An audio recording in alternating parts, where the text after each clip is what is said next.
Yo, yo, yo, what up, world, man? We back with another one. Damn you two sports talk. Stay tuned live. Ron, JB. I think we got Lou coming a little later on. But Chris, fellas, what's happening, man? What's going on outside this weather? man, you know Trying what to stay warm, man. this shit not for the week, dog. taking Man, it one day at a time, man. One day at a time.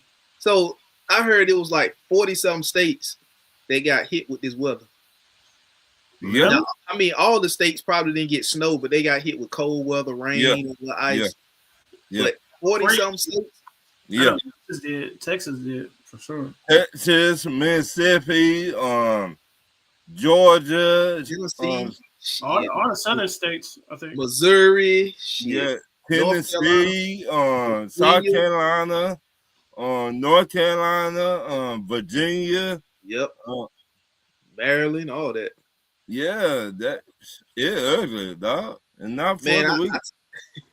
it's just this girl I graduated high school with. She's living.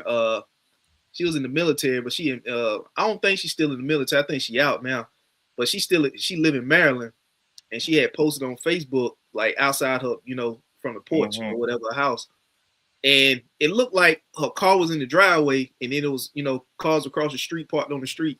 And it looked like somebody had took a shovel and started digging snow from around the tire. You can see how deep it was. They had to dig to get from around. I'm like, God damn. Yeah. Where was this at?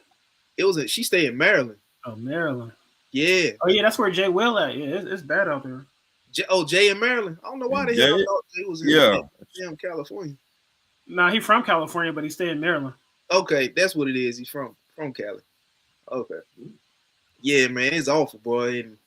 And it didn't even exactly where I'm at now. It didn't even do as much as what they said it was gonna do at all. Like we went out here and bought all these. Well, we had to buy groceries anyway, so I don't consider it a waste because you got to go to the grocery store and buy groceries to eat anyway. But man, I went to the store Wednesday, Thursday. Man, you should have seen the shells didn't have no bread on it. The case of water was gone. It was like Y2K, Ron. I was about to say it sound like Y2K all over again. Yeah. But it's better to be prepared than not be prepared. Right. Yeah. You don't want to be stuck. Yeah, you don't want to be stuck. But it wasn't close to what I thought it was gonna be. We ain't see no snow. We just saw a little bit of ice, and that didn't last long. Shit, we ain't see no ice where I'm at. Well, my mom said some of her friends out there lost power. A lot of people lost power. Yes. Yeah. So y'all got snow, Ron? No. Y'all didn't get no snow? None. Y'all just got rain and ice and cold weather and wind. Yep. Man, that's pretty much the same boat I'm in. Just same boat we in. Y'all didn't lose no power? Nah, nope. We didn't lose power. Well, we prepared anyway, though. We got a generator. So I will tell everybody now, go buy you a generator. It will come in handy for time like this. Y'all not rich like you, Ryan. I'm not rich. Not by a long shot, dog. Yeah, we ain't had no generator. I gotta wait. We ain't lose no power though. But it's the wrong time of the year to be losing power. I can deal with it in the summer, but like when that hurricane hit, it was still warm. It was like September, so it was still hot. So the power went out for like 4-5 days. So I could deal with it then. You know what I'm saying? It's just that you got to worry about people like breaking in your house and shit. You know what I'm saying? But in the cold, I can't deal with that shit in the cold. I don't think too many people gonna be out trying to do some shit in the cold. You can't warm up. You can't do nothing. Nah, you can't do shit, boy. At least in the summertime, you already got shorts and t-shirt on, so you can deal with it a whole lot better than you can in the cold. But that shit, 4-5 days without power, that was crazy.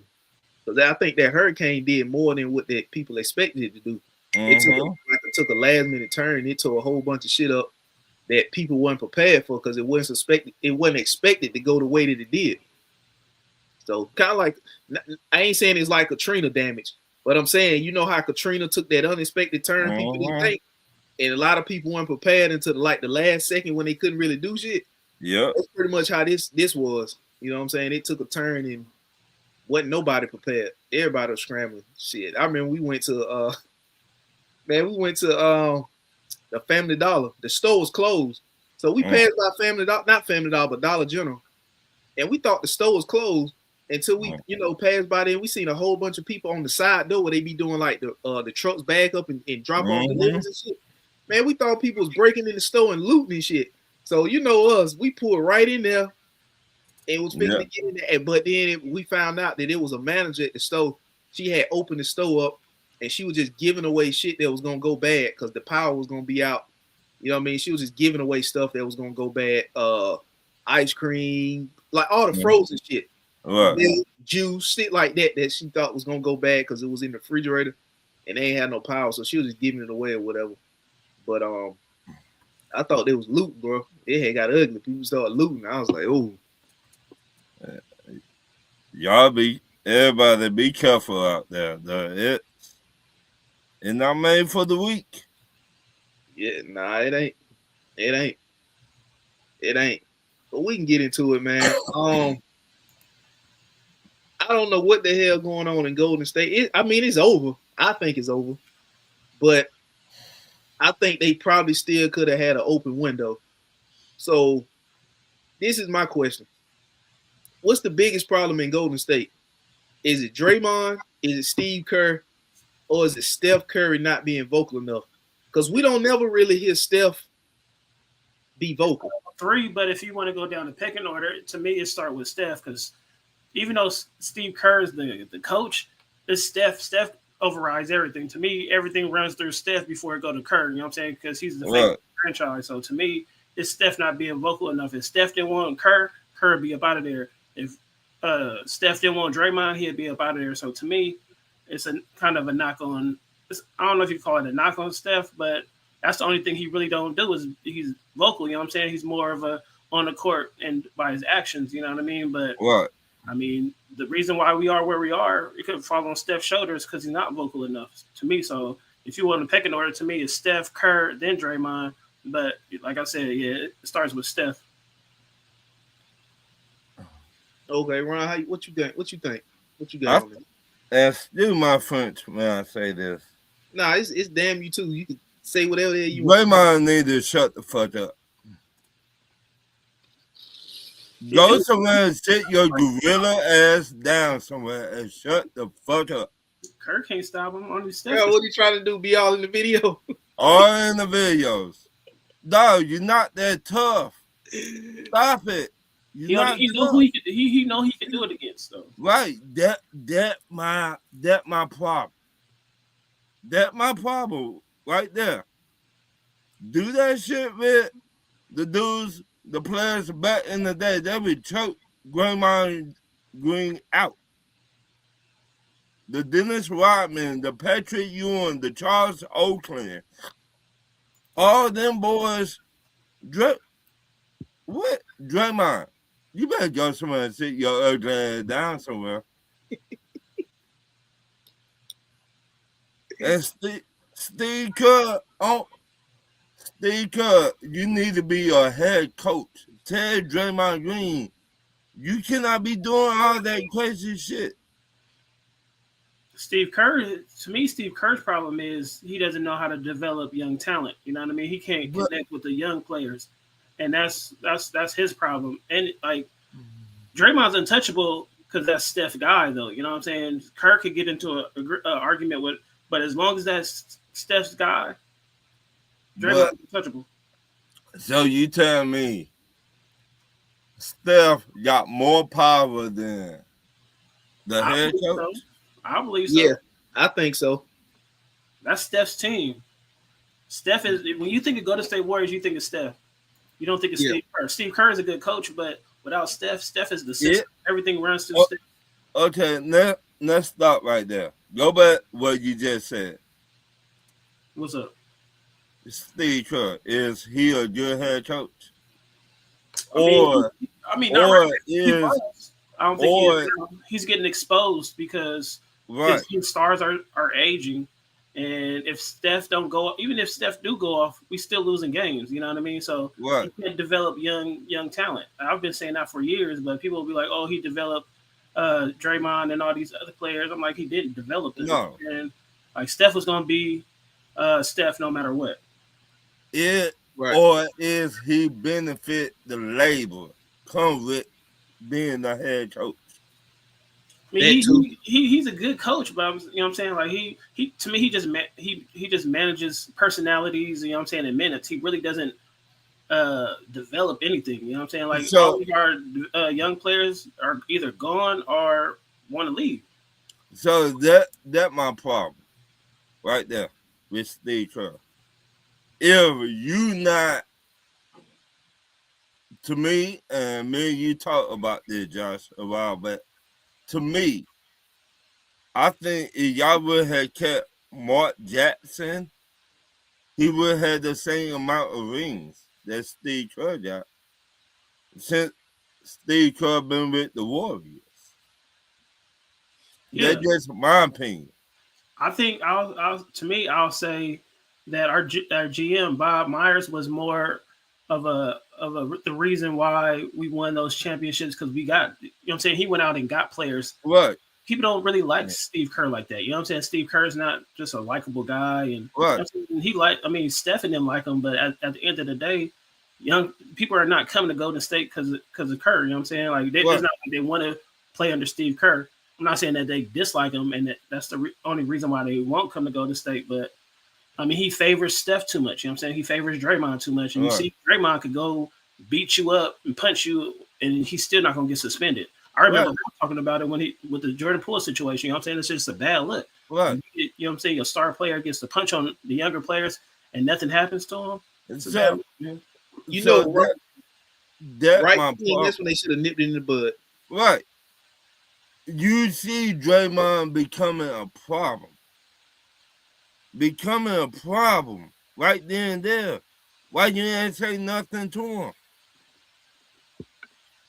Because he's, you know what I'm saying? Like that's when Steph comes in too. It's like, but the front office could be like, yo, you get suspended. Even Kurt as a coach could override Steph and be like, Draymond, you get suspended for so and so because this is not, you know what I'm saying? It's not a good look, but he didn't do it. But he ran Kevin Durant off.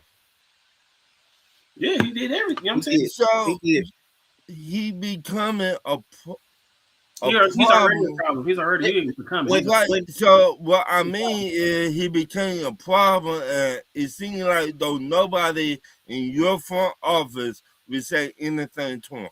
And that's where Steph come in. Steph Steph always shows that he get frustrated. I mean, Steph will show his frustration, but he don't say nothing. Like you can show your if you watch games and they'll look at when Draymond go off, you'll see Steph get frustrated. But do he say anything? I don't think he do. He just, you know what I'm saying? Nah, he's not vocal. You know, he definitely don't be. If he is vocal, it's quietly behind the scenes where we don't hear. And it's not enough. Yeah, it's not enough. Yeah, you gotta publicly show some frustration. Not just you gotta vocally say something publicly, not just show frustration. Right. So it like, do y'all want to keep on winning? It's too late. Or do y'all want to trade Draymond Green? It's too late. What you're gonna have to do now, well, what they should have did is they should have when Draymond ran KD off, they should have called a team meeting. Ownership should have called a meeting with Draymond, KD, Steph. And whatever issue KD and Draymond had, hashed it out. KD, we'll love to retain you and keep you here. But we're not going to force you to stay here if you don't want to be here. What? And if he leaves, then Draymond, that's strike one. Strike two. Strike two is when you pull Jordan Poole. In the face. Yeah, because Jordan Poole was one of the young guys that actually played well in that Golden State Warriors system. The knock on young players in Golden State is, for one, Kerr don't develop them, and two, they don't get the system enough to get the minutes, the playing time that they should get. And Jordan Poole, he did both. He came off the bench, and when he had to start games, he produced. And that's the last time Golden State won a ring, when he was on the team. That's the last time they won. So you need young guys like Jordan Poole was producing to keep your franchise moving forward when you got aging stars. But the problem is, who want to be bothered with Draymond Green? That's what I'm saying. Once they, like you said, Ryan, there's always a sucker. You It just gotta always, find 'em. You just gotta it find 'em. always a sucker out there that, You just gotta find them. right, okay, for instance, or example, Washington Wizards. Or the Pelicans, or whatever the name is now, the Hornets. New Orleans Pelicans. I would trade Draymond Green over there and try and get a draft pick for him, or get something for him. You sitting wherever you can get something. That's what you said. Right. But I've been not seeing him in the West. I've been seeing him in the East. In the West, I don't want to see his ass. You might not see him in the West, depending on where he go. Oh, you're gonna see him in the West. Depending on where he go, you might not see him. But he go to the Blazers, the Lakers, or he want to go with he'll go with LeBron for pennies. I know right. That my problem. I'm not trying to see him in the West. I'm trying to see him in the East. In the East, I don't got to see him. I don't got to deal with him or nothing. I mean, he's not gonna get no. I don't know anywhere where he could get a lot of playing time if there's not a lot of shooters. It's not up to y'all no more. When you send them, it's up to them. But check this out. It's another thing about Draymond is when Steph get hurt, Draymond finds some way to get ejected, or you know what I'm saying, some way to get come out the game or whatever. Yeah, exactly. He knows he's, you know what I'm saying, he knows he'll get exposed if Steph is out for a long period of time. You know what I mean? Front office has messed up the team. People call Draymond out many times. K. Martin called Draymond Green out. People been calling Draymond Green out. They said, you're not that guy. You acting like you're a tough guy, but you're not. You pick on people that you know you to fight. Stop it. The pretty much the window in Golden State is closed because now Jimmy Butler out for the season, and he gonna miss part of next year. I would not say it closed. It's closed. I think they just go around, get like another shooting guard. I'm talking about as far as winning a chip now. No, I think it's closed. And the reason I say it's still open because they got a lot of experience. Experience the key when it comes to getting back to the finals. Getting there. They know how to get there. You got to click at the right time. Everything got to go your way in the NBA. They know how to get there. I don't think I think they window was closed. They definitely not gonna get a chip this year. You know, Jimmy Butler out for the season. So I don't even know what moves you can make because you damaged yourself by devaluing Jonathan Kuminga. Because if you know you wasn't gonna play the guy, why the hell would you not trade him instead of not playing him and bringing his value down? So because it's not like you're gonna get a haul back for Jonathan Kuminga now. Then you got Jimmy Butler out for the season. You know, Draymond is not an offensive guy. So your window this year is closed. And then Jimmy Butler's gonna be a year old. Everybody gonna be a year older next year.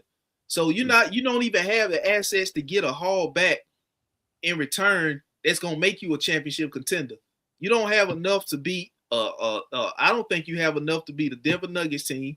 You don't have enough to beat OKC. You don't have enough to beat Houston. It depends on what Minnesota teams show up. You might not have enough to beat them. So they hurt themselves. So Curry is part of the problem because he don't know how to handle young talent.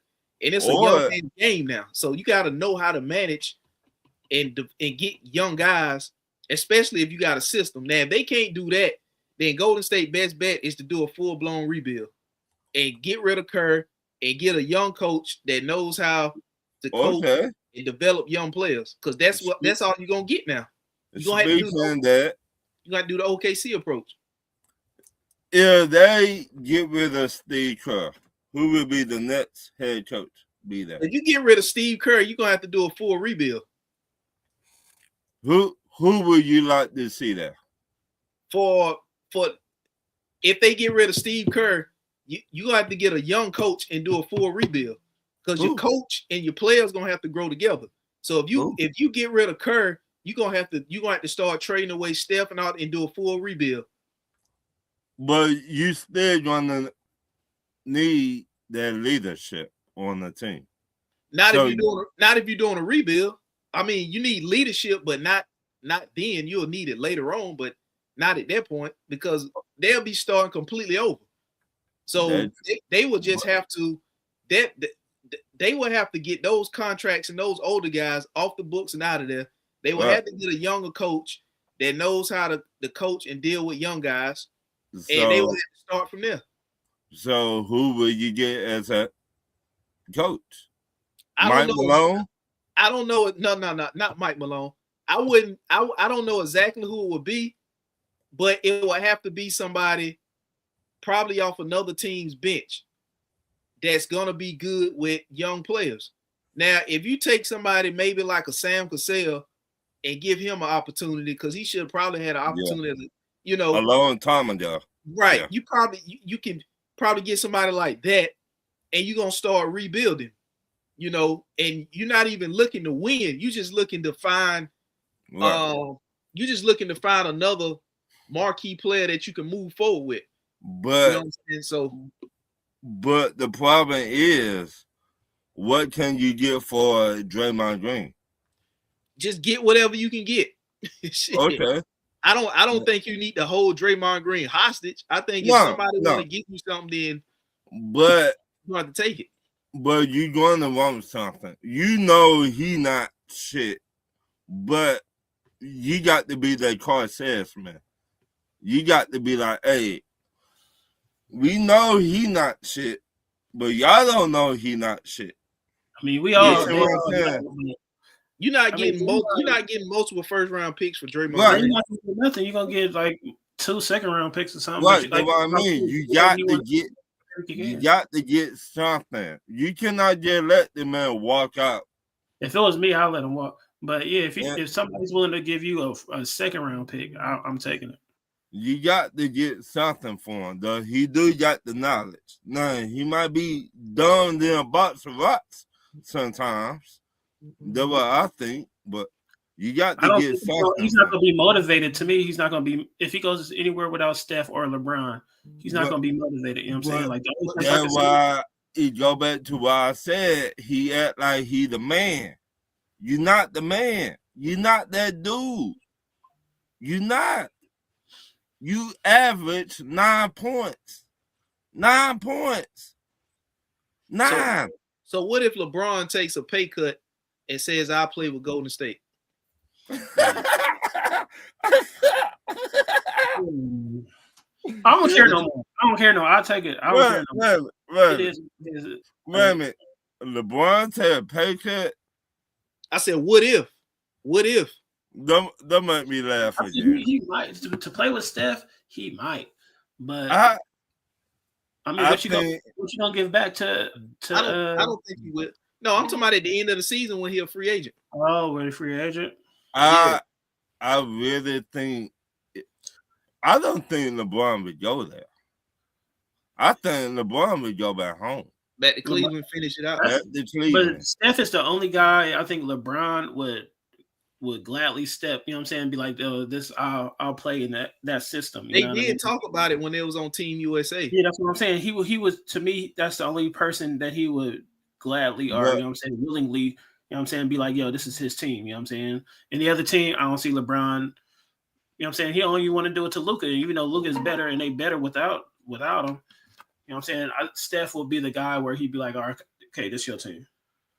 But once again, when you want to put that in the same room as Steph, I wouldn't. LeBron know how they play half of the time. Yeah. So hurt. He old. It's Father Time. Father Time is undefeated. Right. So if you put him with the Warriors, it would mess up what they got going like it messing up now. Warriors got nothing going on right now. I don't think he'll do it, but I just put that out there just to see what y'all would think about it. But I think he would go back home to Cleveland. I think Golden State is done, man. When it's all said and done, I understand you want to keep Steph, but at some point you're gonna have to think about trading Steph, getting a haul back for him, and just full blown rebuild. To me, the only way, make sure you got a good scout. Make Make sure you got a good scout in the front office, because you're gonna have to hit again in the draft, not only to replace Steph, but you're gonna have to hit again in those because you're not, like you said, if you trade Draymond, you ain't gonna get but second round picks for him. Right. So you're gonna have to have a good scout that knows how to find good talent late, because that's what the picks you're gonna get for a guy like Draymond. You know what I'm saying? So you gonna have to, you really gonna have to just start. You're gonna be down. You're gonna be like the Utah Jazz. You're gonna be down there like the Pelicans. I mean, you're gonna be you have to be at the bottom. And you have to get a coach. I don't see Golden State getting rid of Steph though. You're gonna be like back in the old days. The only way they don't get rid of Steph is if he come out and say it. Right. I mean, at the end of the day, they got a lot of respect for Steph because of what he did for the franchise. He wanted to get the best player in Golden State Warrior hit franchise history. But if you really want to get back, you're gonna have to rebuild. And Steph is gonna give you the most value back in return to start a rebuild with. You're not gonna get a lot back in return for Jimmy Butler. You're not gonna get a lot back in return for Jonathan Kuminga. You're not gonna get a lot back in return for Podziemski, which that's another move that y'all messed up on. Y'all could have had lower marketing if you had included Podziemski in the trade. That's Kerr's boy though. That's the thing. That's what I'm saying. Kerr, out of all the young talents you like Pods, it's crazy. Let me ask y'all this: what if they decide to retire? Who? Steph and Draymond Green. Hopefully Draymond considers. I think Steph still got a few more years. Say they decide to retire next year. It's all bad for Golden State thing because they ain't getting nothing for none of them. They ain't getting nothing for nobody. But you will have cap money, and it will be a lot of free agents. But who wants to come to Golden State after that? But that's not. But that's not going to get you a rebuild. Like rebuilding, you don't need to go and spend in free agency early on. Rebuilding, you need to get off. You need to get off those long-term contracts and money, and just sign players to 1-year deals so you can stay flexible each year and get draft picks back in return. And you got to keep drafting and build your team. If we just lose Steph and Draymond, we ain't get nothing in return. It's just Golden State is not going to be a destination people want to go. That's what I'm saying. During a rebuild. So you're going to have to draft until you put together a team. Right. That's what the Miami Heat been doing. Right. That's arguably what that's what OKC did. That's how they built their team. They traded Paul George to the Clippers. They found, like you said, Ron, they found a sucker, traded Paul George over there to the LA Clippers because that's what Kawhi and all them wanted. And they got a shitload of draft picks, and they got an MVP player back in return in Shai Gilgeous, and they still eating off the trade. Right. To this day. And so that's what I'm saying. If you the Chicago, the Pacers, Charlotte, teams like that, you might get something for them. For Steph Curry, Draymond Green. You see what I'm saying? The bottom. Steph would entertain Charlotte because that's where he's from. Right. Go back home. Your family there. Good segue, Ron. His daddy just got his jersey retired as Charlotte wanted Dale Curry. So that right there could be that right there. That to be the open door. Right. That to be, and he be like, just think about it. Over the summer or whatever. Just think about it. What's up, Ethan? And I mean, me, if I'm him, yeah, I go back home. I see my family. I'm away for my mom and dad and all of them. I think his brother's with the Charlotte Hornets too. Seth Curry. I think Seth over there. Right. With Charlotte So think about going back home. I'm sure he got a house down there somewhere. Be a family reunion. Yeah. Go back home, think about it, and let us know. If I'm the owner of the GM, that's what I would tell him. So would you trade LaMelo for Steph? If you try to get younger, yes. Ethan said go Spurs. Obviously it's gonna be more involved other than just them two swapping out with each other. But if you try to get younger, yeah, you got to. And Melo, they could have drafted Melo to Golden State, but they took Wiseman. Right, but once again, at the time it was I could have saw that, but man, at the time it made sense. Right, I agree. Wiseman developed no Wiseman, man.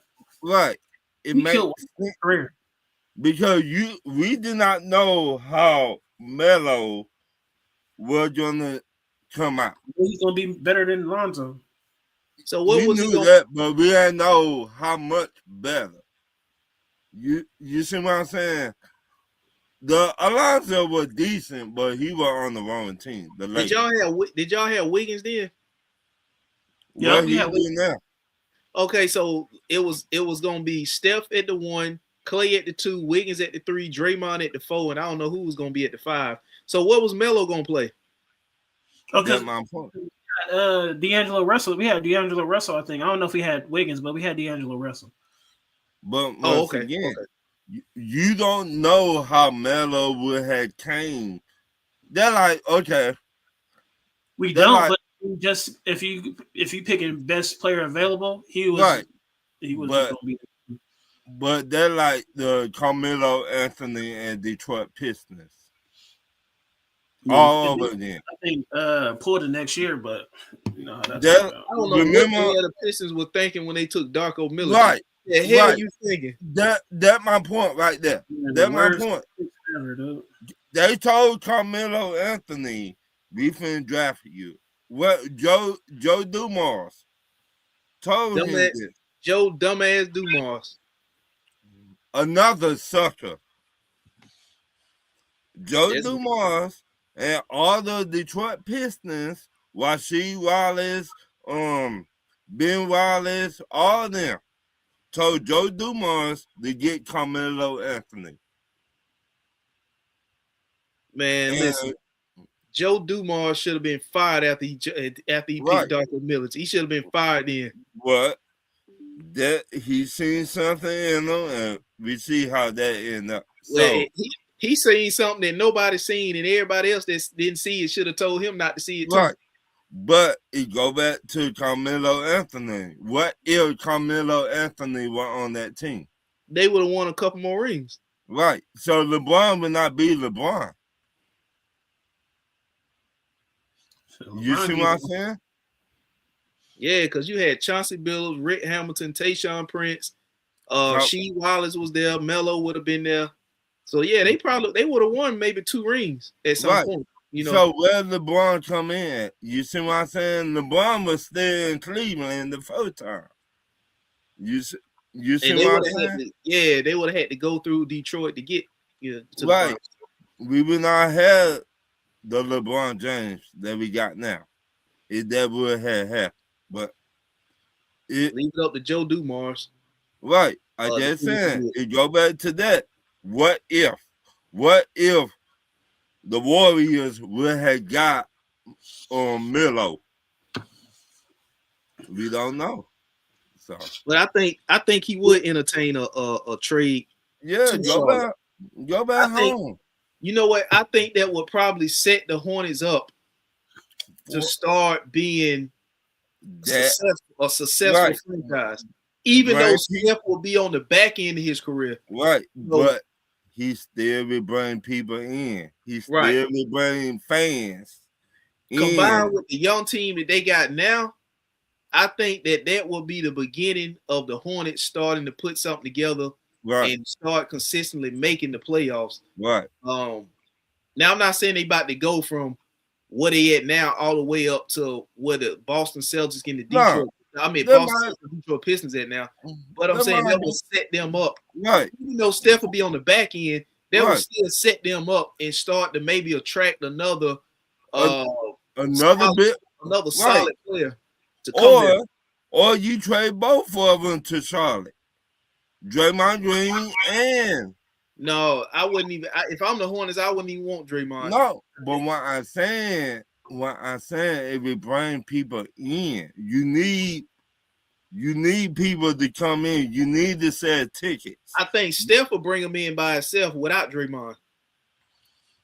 We're gonna see. I mean, I don't even think they need Draymond.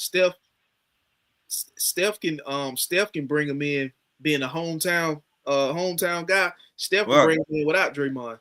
So like I said, that was set up the Hornets, in my opinion, to start being, we got somebody in the comments said yes, Hornets can make playoffs and play in. They have young core and group seems to enjoy playing together.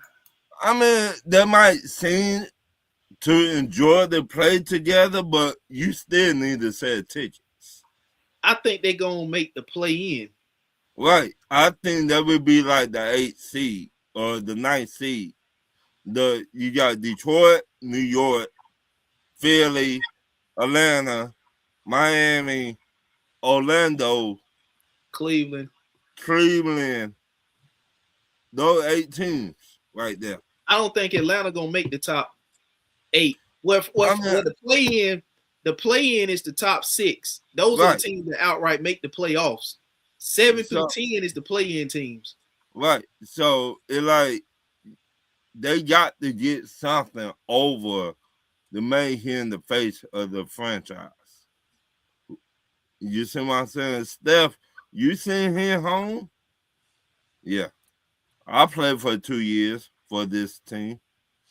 And just Steph and Melo would be nasty. Yeah. Retirement. But I don't know if they're gonna keep. They're not. If they somehow get Steph, LaMelo ain't gonna be in Charlotte. No, LaMelo going to the Warriors. Steph, therefore, they to draft somebody so he did. They're not gonna get him. Under their wing. The NBA can sell LaMelo. He already has a huge following. LaMelo may be in 6'7" popular. Okay, let me say this. Do you want somebody that done it, or do you want somebody that had not done it? Somebody with the Hornets? With the Hornets. Steph done it. He got 3 chips. He done it. He got 4. What, 4? Okay. LaMelo. Steph is older, so he gonna need some players around him. You know what I mean? Right. But what I'm saying, I'm gonna give up Melo for like 2 or 3 years with Steph.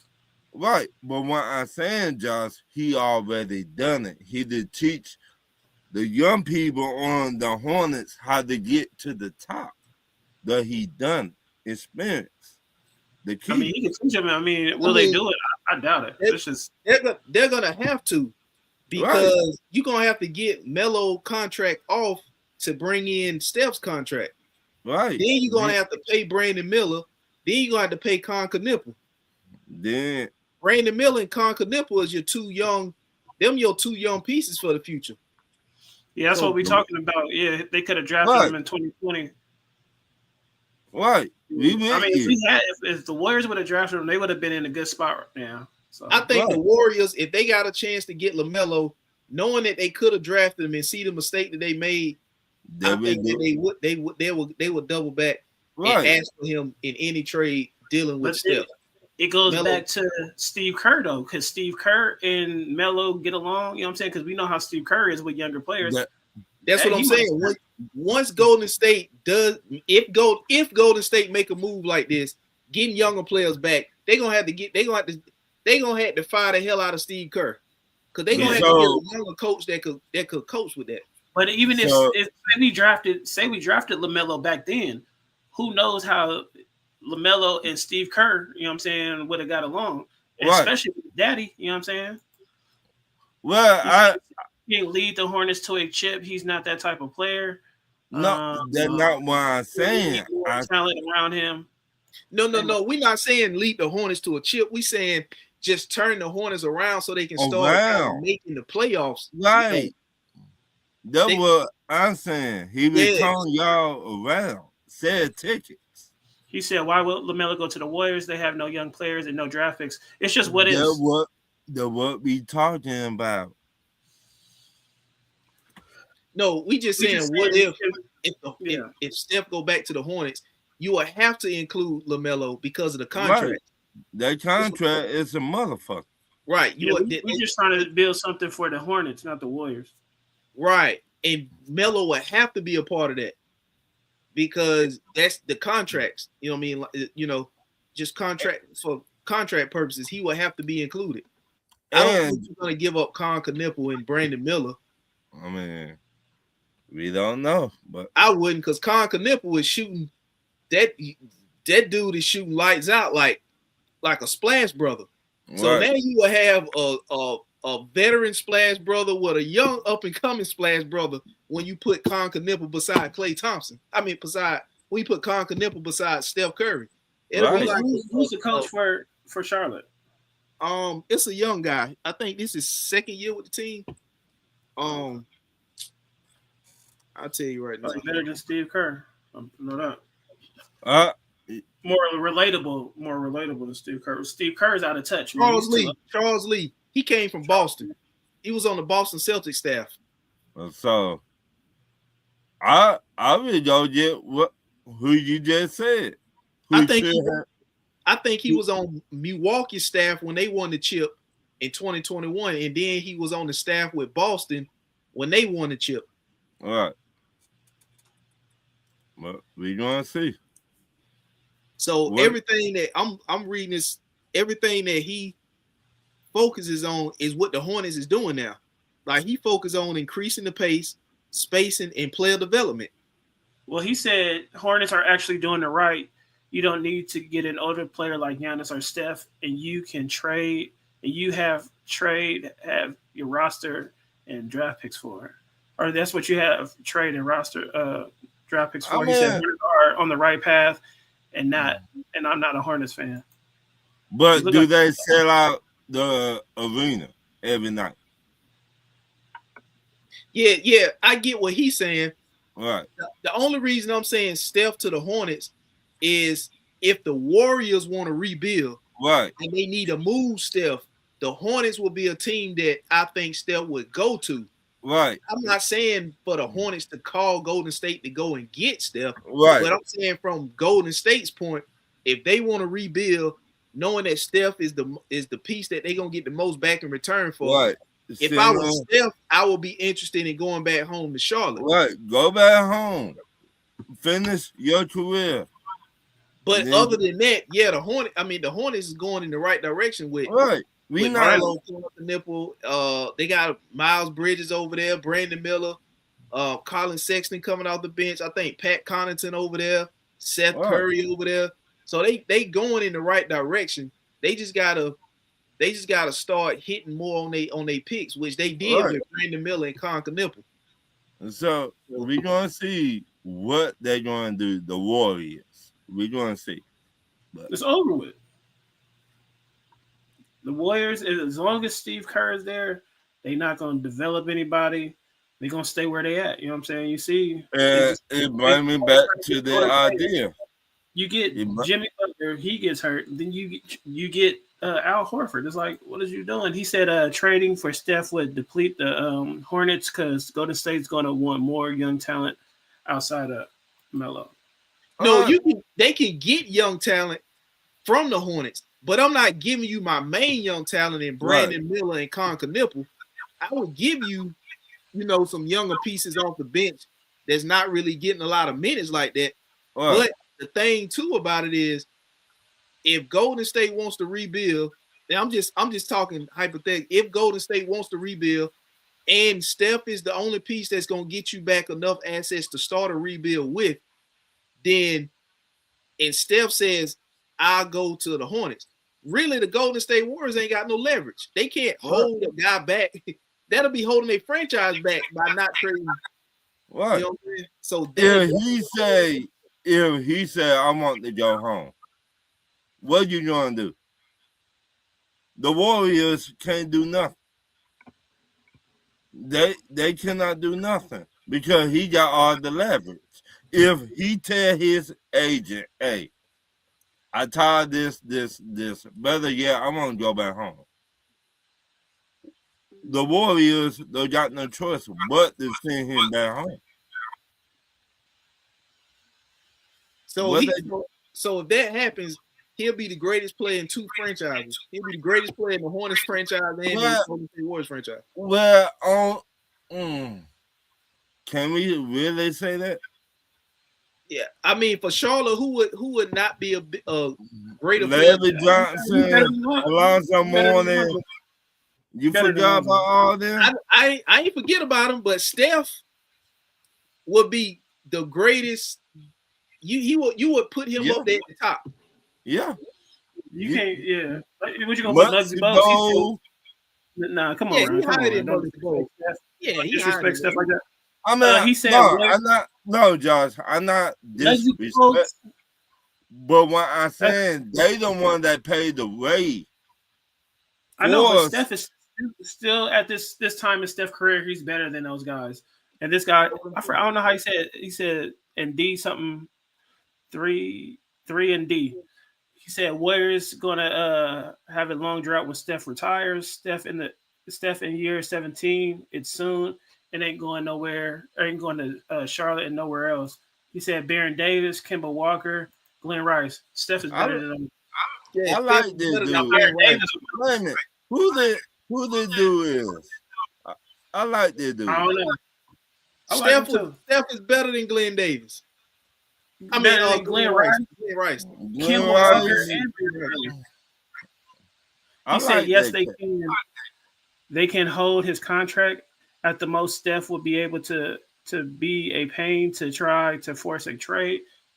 They still have him under contract for a few more years. Golden State has the power. I mean, you gotta look at it, Winston. If Steph come out and tell his agent, "Hey, I'm gonna go back home, finish up my career," but what else? I don't think. I think Golden State would trade. If Steph wanted to go, I think Golden State would trade him. If Steph want to get traded, and Golden State don't trade him, Golden State will only be hurting themselves because that's the only thing that's going to get you back enough assets to start a rebuild. You're not going to get nothing back for Moody. You're not going to get nothing back for Podziemski. You're not going to get nothing back for Kuminga. I mean, you will get something back, but it won't be close to the return you'll get back on Steph to help you with a rebuild. So if you don't move Steph, yeah, I feel you. He said 3 and D said just because he put on a Hornets uniform don't mean he's the greatest player in franchise. I like this dude. Who's better than Steph? Steph Curry going to the Hornets. Knowing what Steph Curry has done, that's a hometown kid. Who would be a bigger player coming to the Hornets than Steph Curry? But what I'm saying, you gotta look at the players that paid the way. Steph is better than the Muggsy Bogues, the Larry Johnson. Huh? Steph Curry Muggsy Bogues ain't never been close to being on Steph Curry level. Baron Davis was nice, but he was never on Steph Curry level. Ever. I'm not saying I'm not saying that on the same level. I'm not saying that. I'm saying started the franchise. We give you that. We're saying paid the way for Steph Curry to be Steph Curry. That nobody has had. None of those guys are better than Steph Curry when in a Hornet uniform. Dale Curry, Muggsy Bogues, none of those guys. If Steph Curry comes to the Hornets, though he instantly is better than he was now. He's better than those guys. We're not saying that he did it in the uniform, but I'm saying that if he come over, he's still the best player that they've had. Okay. I hate using Michael Jordan. When he went to the Bullets? I mean, when you say greatest player franchise, I'm not. It's not what they did before. They got to that franchise. It's what they do for that franchise. Bron better than Wade, but Wade is the best Heat of all time. Ooh. You right about that. I ain't gonna lie, you right about that. No, But we're not- not saying Steph will be the best player that Charlotte ever had if he goes to Charlotte. He no matter no, what you I'm say. about to say, I'm glad he said that because the names you brought up, I think the all-time leading scorer for the Hornets is Kemba Walker, and Miles Bridges is somewhere on that list. You So sure? yes, they just put this up the other day. Like since the Hornets been on they run, like Kemba Walker is the all-time leading scorer in the Hornets history. Then I think Miles Bridges is up there somewhere. Like those guys you named, Dale Curry, Muggsy Bogues, they way down the list. Damn. I mean, that's when I really started watching basketball, like really getting into it. I mean, they put a team in Charlotte, and you had Grandmama, you had Alonzo Mourning, you had Muggsy Bogues, Glenn Rice. What? Shade. 3 and D. I see what you're saying, but I'm saying if Michael Jordan put on that Bullets, Michael Jordan is still the GOAT. Even though he wasn't playing like the GOAT, he was still the GOAT. No matter what uniform he put on, he was still the GOAT. But I hear what you're saying. Listen, they got the top 10. You don't even want to know the top 10 players is on the scoring list for the Hornets. Who is it? Bro, they got just when I say the number 10, when I say the 10, bro, you don't even want to know who at 10. When I say who at 10, you gonna be like, man, just stop the list. You ain't even gonna believe who at 10. All right. Fucking Give me 8 players. 8. Raymond Felton is 10th on the list. I'm done. Ralph, Bro, Alonzo Mourning is 14. Raymond Felton is a top 10 scorer in Charlotte Hornets history, franchise history. Muggsy Bogues at 9, LaMelo Ball at 8, Glenn Rice at 7, Terry Rozier at 6, Larry Johnson at 5, Gerald Wallace at 4, Miles Bridges at 3, Dale Curry at 2, and Kemba Walker at 1. Kemba Walker got Dale Curry by almost 3,000 points. I'm done. So Winston said Steph will be the best player the Hornets has ever had, but Kemba is the best Hornet, followed by Grandmama. He said, Ralph, you contradicting yourself. The guy on the other stream comment told you the same thing I did. But I'm saying Jordan's still the GOAT no matter where he played. Right. But all I just So what I'm saying is off of this. So what I'm saying, off of this list of players that I just named in Hornets history, if you bring Steph to Charlotte, you telling me he wouldn't be better than none of these players that's in the top 10 for Charlotte Hornets scoring? As of right now, Steph would be still at Steph's age right now. He's better than all those dudes probably in their prime. Steph right now is better than those dudes in their prime. Let me ask you there how old he is right now. That's like Steph? 35. Yeah. He what? I think Steph around like he mid 30s, I think. 35, 36. So it might you might say he got 3 years left. Tell me Kemba Walker to this day is not better than Steph's. Kemba Walker's best season ain't better than Steph's worst season. I don't care what no. Steph in year 17 is better than Kemba Walker's best season.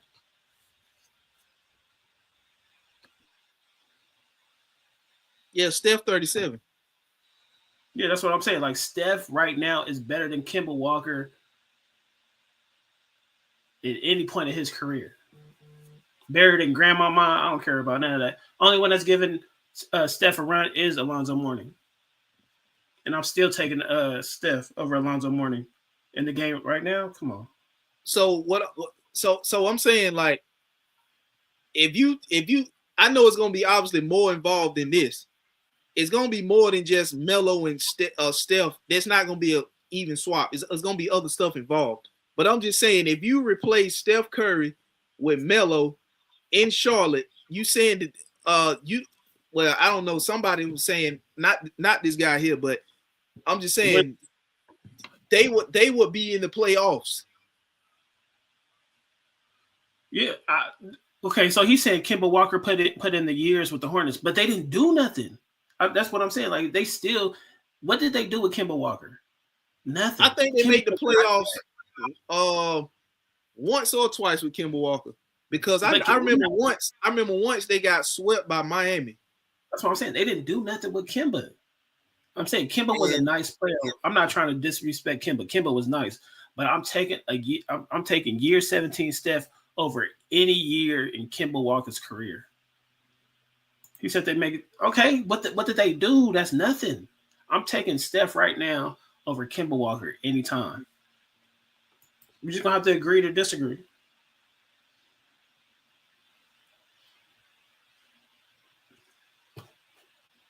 Yeah, he had 2 playoff appearances. Wait, 2. Yeah. It was the Hornets made the playoffs since Kemba Walker. But what did they do with? Okay, so all right, the bar is so low for the Hornets though. That's a good thing. So I see where he comes from because the Hornets are so trash. Even when it was Kemba, it was trash.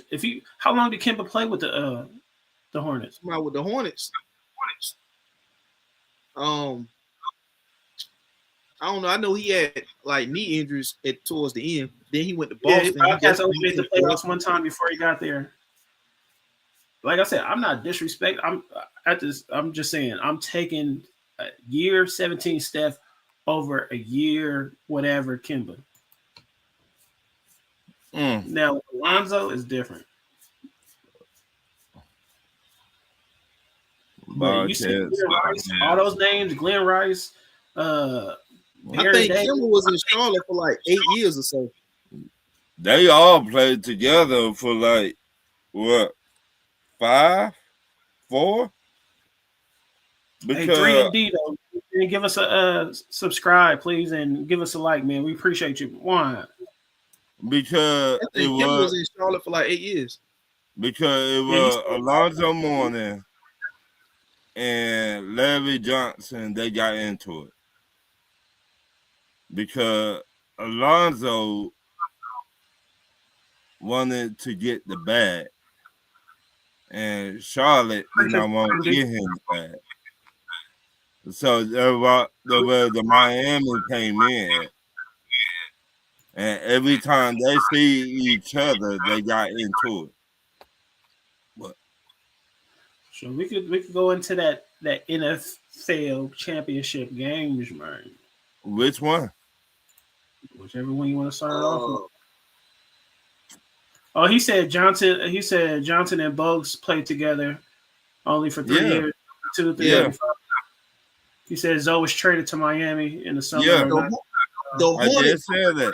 The Hornets front office is the reason they not good because they were getting high draft picks for years and they ain't bro. They passed on drafting Devin Booker. They had Shea Gildress and moved him on draft night. When you got they selected Michael Kidd-Gilchrist over Bradley Beal and Damian Lillard. Mm-hmm. They took Adam Morrison over Brandon Roy. Mm-hmm. They took Frank Kaminsky over Devin Booker, Donovan Mitchell, Miles Turner. Mm-hmm. They selected James Bouknight over Sengun and Jalen Johnson from Atlanta. Yeah, they passed on AD. It go back to your front office. Got the not passed on AD, but could have had a chance to. Right. Your front office got to be like this. He said Hornets traded Jalen Duren also for the Pistons. Again, your front office, you got to know what you do in the front office. They've been in position to have damn good players. Right. Like, they just didn't draft them. Like they were on the board for them to draft, and they didn't take them. And who was majority of the reason why? I think it's Jordan. Yeah, this was during Jordan's time when he was. So it go back to. He said they drafted Emeka Okafor instead of Dwight Howard. That's crazy. Yeah. But the crazy part is the Hornets ended up getting Dwight later on. He wasn't the Dwight of Orlando, Right. but he wasn't bad in Charlotte either. He Right. playing for Charlotte? Yeah, Yeah. Dwight Howard played for Charlotte. Like we forgot about traded him, Atlanta Hawks traded him to the Hornets. Yeah, because he was doing other stuff. I don't remember him going up. Yeah, I forgot and about that. he had a solid time. Like he had pretty solid numbers when he was with the Hornets. So he like, went- he obviously played- he wasn't the Orlando Yeah. Magic or even the He Houston was Rockets. at the back end of his career. Okay, so But he played still put for- up solid numbers with the Hornets. He said he played 81 games in Charlotte, had a good season. So Yeah. he played for Charlotte before he played for the Lakers? No, he went from No. Orlando to LA to Houston to Atlanta, then to Charlotte. Right. So when he won, did he win with LA? No, he was only there for what? Like 2 years? A year or 2 two? years. That Yeah. meant Kobe ran him out of town. No, then You he know, came back the- with LeBron and won one, right? Right. Oh yeah, you talking about later on. I thought you were Later talking about on. after he left Orlando. Right, Oh, Yeah, okay. later on. He said- Yeah, But later on. Kobe- Got there. okay, But Kobe Randy ran said him out of town. I got you. I Kobe got said you. I got you. he was tough. Yeah, I got you now. I'm thinking like, okay, I get you. I get it. I still don't remember, but yeah, I was thinking about like late in his career, like when LeBron. Okay, I get what you're saying.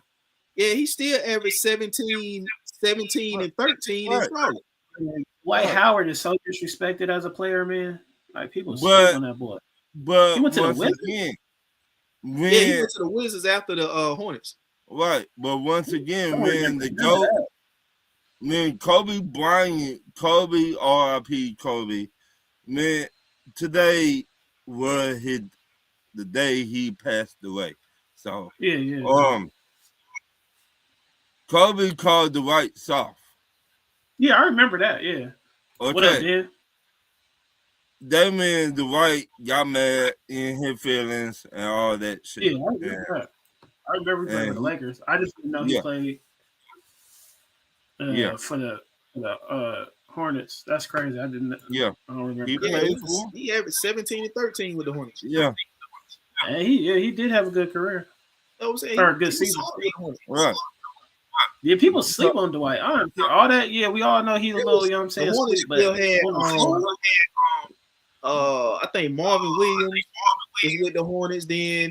Jeremy Lamb was with the Hornets then. Yeah. Dwight, Kimber. They had a legit team, but they just they just couldn't I put it was together. watching more of the Hornets then because I was living in Charlotte at the time, so I used to go to the games. So I remember they wasn't bad, right but it was just other better teams in the East. You know what I'm around them. Like saying? Yeah. you had what New York, Philly, Boston. They were not going to beat Boston. Let's be honest. They would not beat Boston. You had who else? The Bucks, Cleveland. Cleveland, the Bucks. Yeah, they had a decent, A pretty decent much. I say team, but that team they had then, if they had it now, they make the playoffs. right. Yeah, for Right. sure. They would Yeah. definitely make the plan. But let's talk about the AFC championship game. Yeah, let's get to it. Let's get this. What's Jump up, right in. Sean Payton? Sean. Sean. I See, mean, this Yeah, I didn't person- know he was talking trash at the beginning of the game. No, this right after they won the last game, he started talking trash about the Patriots. right. I didn't know that. Yeah. And he been doing it for so long. He be talking reckless. He did it with New Orleans. They lost to the Rams. They lost to Minnesota. They lost to Seattle. Did they lose to somebody else? Was it Green Bay they lose? I don't know, but he been talking shit for a long time. And he been on the couch for a long time. So you deserve to be on that couch too. Keep on talking shit. Keep on. your ass gonna be on the couch every damn time. So this is what he said after they beat the Bills. Right. Knowing Bo Nix had broke his ankle and was out. Mm-hmm. I didn't think they were gonna beat New England anyway. I didn't think they was gonna beat them with Bo Nix. Me either. But the game was a lot closer than I thought, even though it snowed like hell. Yeah. But it still was a close game even before the snow came. Yeah. So, and it got even tighter, once the snow came. But I didn't have them beating New England even with Bo Nix. Me either. I think the weather it kind of helped Denver, even though both teams played. They both cold weather teams. Yeah. You know what I'm saying? But because I think if the weather was good, you would have seen a whole lot more of Drake. To me, I think you would have seen a lot more of Drake May throwing the ball. Yeah. You know what I mean? Not necessarily throwing it at Pat Surtain, but I think they would have been throwing the ball more. You right. Down the field, picking on the other corner. What's the white guy name? The other corner. They'd have been picking on him more, in my opinion, if the weather had held up in the first quarter, half versus the second half. No. So I didn't have them beating the Patriots anyway. Me either. I told shout out to Derek.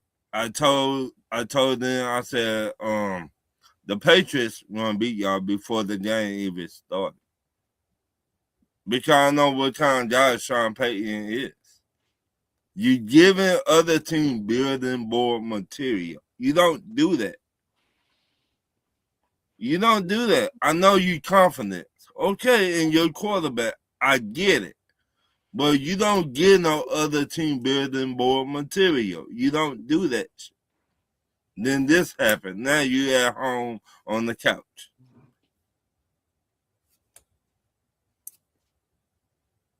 So, but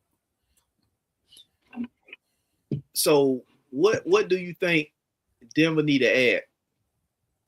They need to add another wide receiver. They need a wide receiver. They need a linebacker. They need. Well, what's the name still there, right? Greenlaw. He's still there, right? They came from San Francisco, so he there. And what's the say? They have two guys from San Francisco, Greenlaw and the safety.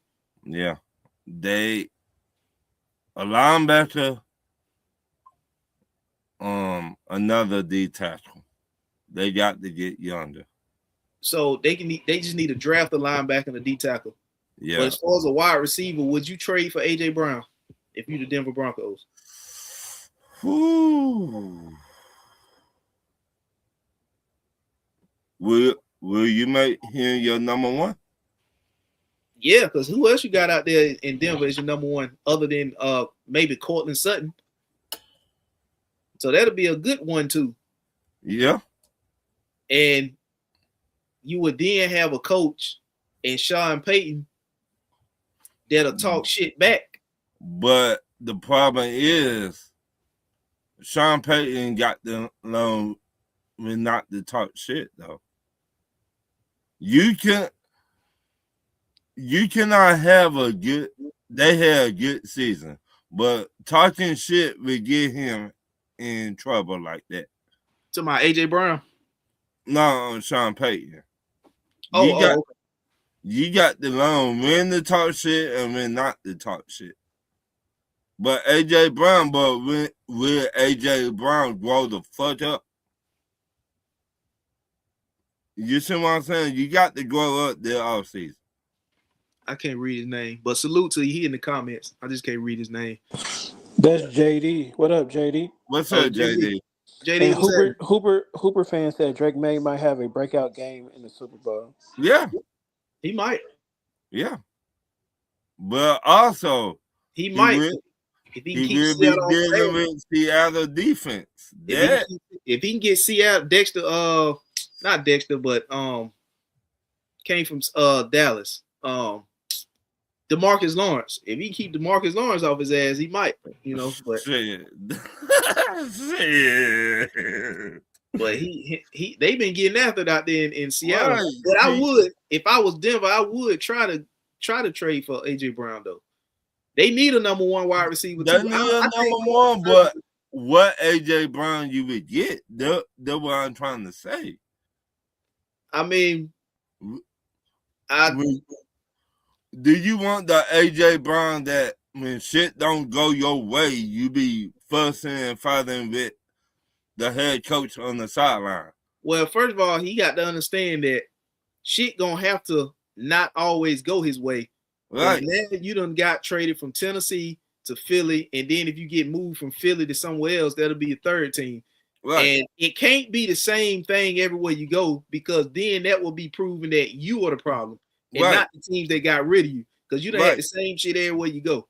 So at some point, he's going to have to realize and understand that you're going to have good games, you're going to have bad games. That's part of the game. You win some, you lose some. Obviously, you want to win more and have better games more often than not, but you got to understand that. And now you're in a situation, if the Denver Broncos make the move, I'm just saying, he'll be going to a situation with a team that was just in the AFC Championship game and got a coach that's going to talk shit back to you too, because the same shit he talking to other places, he going to get an earful from Sean Payton back. You see what I'm saying? So 3&D said big facts. And then Bo Nix too, he talked shit back to Sean Payton too. And you see how better he got from year 1 to year 2 under Sean Payton. I think Sean Payton kind of like that. He don't kind of like people to just take his shit and not say nothing back. I think that drives his ego to talk more shit. That drives their ego to talk more shit. So now they getting better to some degree by talking back and forth. I can see the Patriots traded for AJ Brown.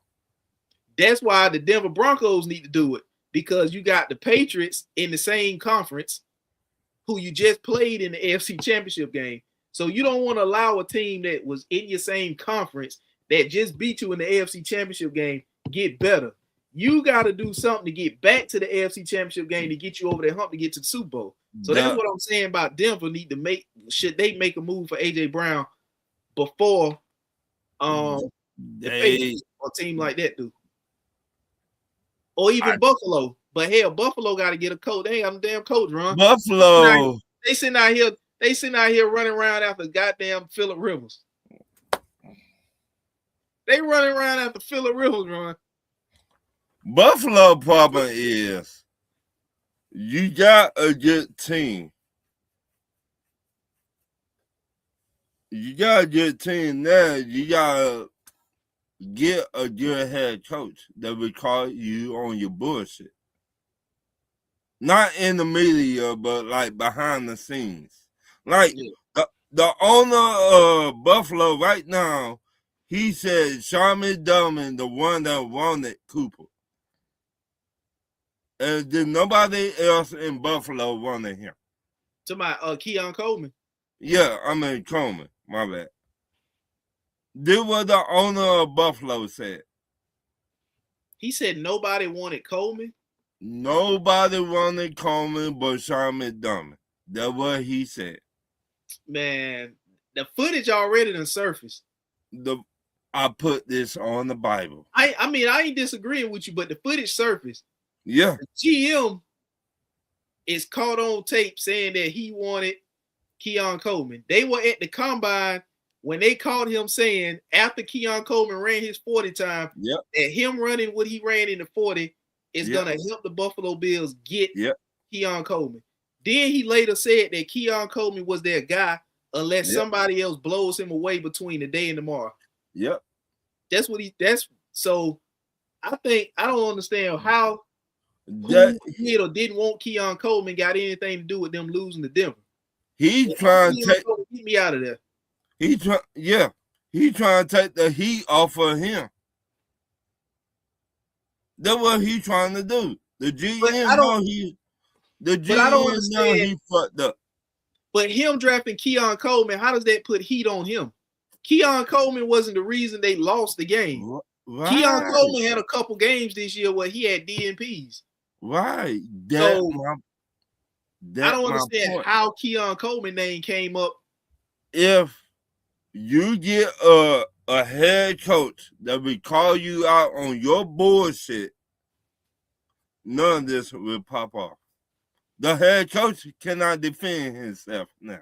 He's not even there no more. But you got to also look at too now. They did have Keon Coleman in for interviews, so they did talk to this guy and interview him. So if he had character issues, why the hell you didn't spot that when you was interviewing him and talking to him?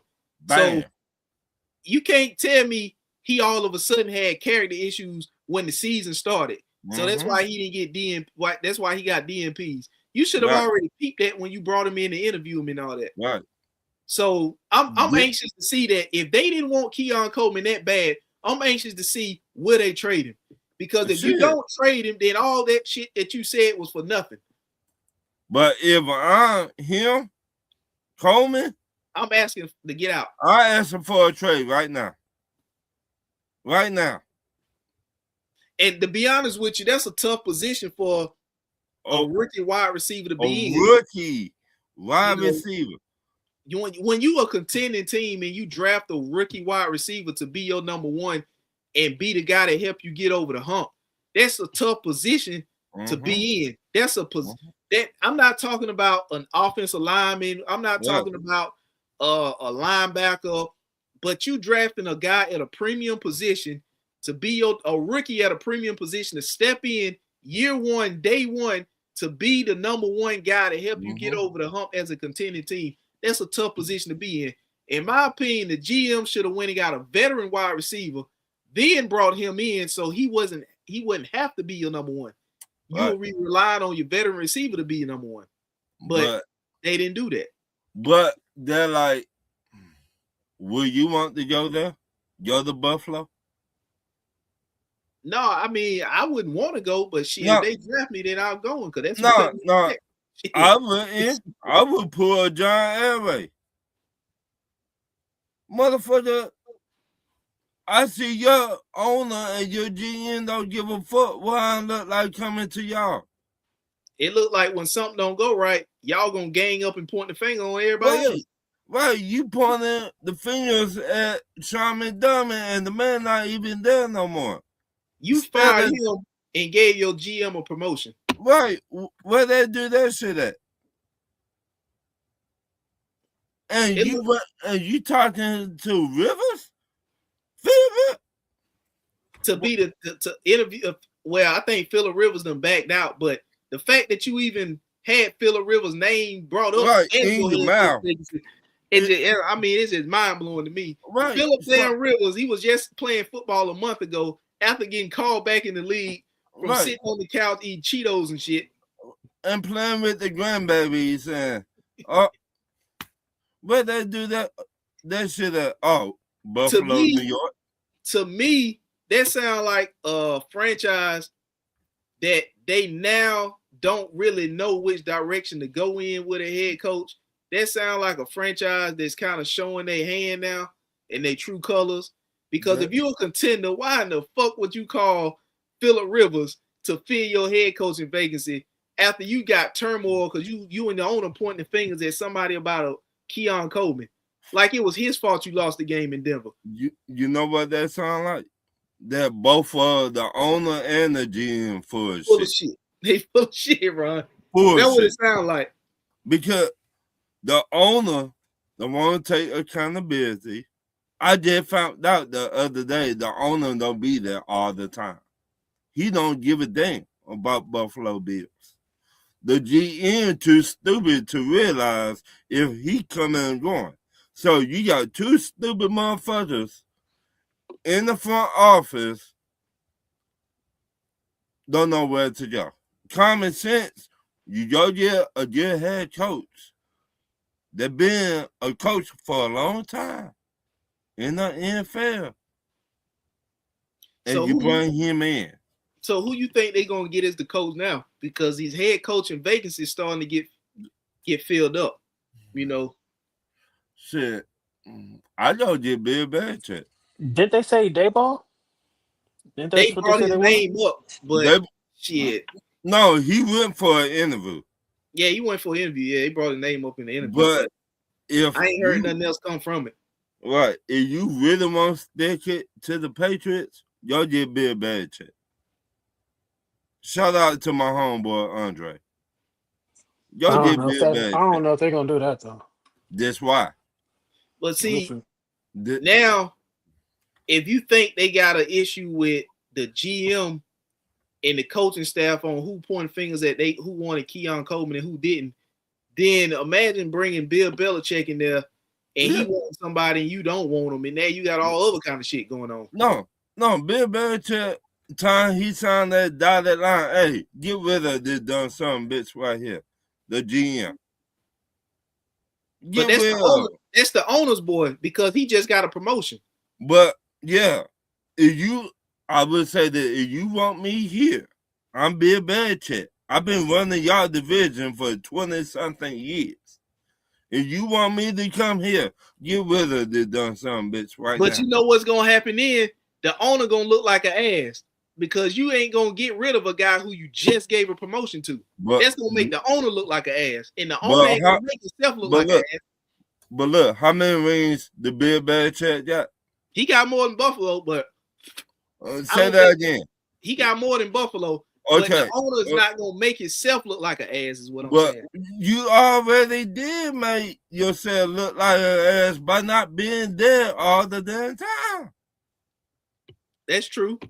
If really gonna look like an ass. If I got a job and you work for me all the time, you work for me and I'm not at the job, I don't know what the fuck going on. I don't care about what's going on. I come in every once in a while. And I look at the receipts. It says, damn, I lost 60 million. Damn, I lost 195 million. But I'm not there all the time. Who fault that is? So damn, who are they interviewing Brian Daboll to be the head coach or be a coordinator? The head coach. And if they don't hire him, I don't know who else I don't know. You better go get Bill Belichick. I think it's easy to see that happen. Shout out to my homeboy Andre. If you go get Bill Belichick, he would make Josh Allen tougher up. He would make that defense stand the fuck up. They give up 30 points. I think Bill Belichick is out of touch. I don't think. I think he's out of touch when it comes to this level of NFL football as a head coach. But what I'm saying, what he known for? Defense. What? You bring in a good OC and you tell the OC, hey, handle Josh Allen. Let me get to the defense. So you saying you bring Bill Belichick in to fix the defense. So why not just give him a defensive coordinator job? Take it or leave it. No, you got to make him the head coach. He will get the GM fired. I tell you what he gonna do. Though he want to pay his own players. He want to draft his own player, and he too old. He might be too old, but he's still on football. Yeah, but he could do that stuff as a GM or something. I don't see him on the field. He's just too old. And you want that face of the franchise to bring in people. They got a new stadium they building right now in Buffalo. Yeah. So if you bring in Bill Belichick, I guarantee you, it's gonna be more fans filling up that stadium. And you got to sell tickets. Bill's Mafia gonna sell tickets. But what I'm saying, if you bring in a head coach like Bill Belichick, he know how to get this shit done. I guarantee it.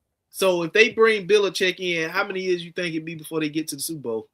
You think they get it within the first 3 years of him being there? They get there. Yep. All the old players, they gone. Like which ones? Like who? Like because I think they still need wide receiver help. You bring in Shakur is not a number one. Brandon Cooks is up in age, not a number one. You already done kind of you done fucked up a relationship with Keon Coleman, so that's probably unrepairable. AJ Brown, Gabe Davis is torn his ACL, so he's not a number one. Right, you go get AJ Brown from Philly. But that's what I'm saying. If I'm Denver, seeing and knowing this, Denver should be trying to get him before those other two. Right, but did Sean Payton now a cocky son bitch? He think his shit don't stink. That's why he on the couch now. Now, I think they need to go ahead as soon as they eligible to do it to make the call about. Now, Philly may not even trade him, but I would still call to see what the asking price is for him. I just call to see what he going for. And if he going for something that I can do right now, go ahead and shit, pack his shit, send him Mile High. Send him 5,280 feet above. Send him out there with altitude problems at. Or go get what his name from Minnesota? Who? Addison. Who?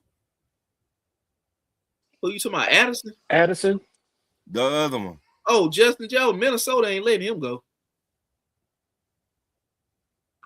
You sure about that? Yeah, Minnesota ain't letting him go.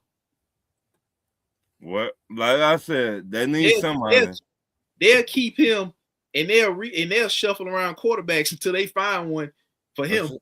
By then, his career be on the downside. He'll be like Larry Fitzgerald. The Cardinals wouldn't let Larry Fitzgerald go, but shit, they until they got Carson Palmer. Right.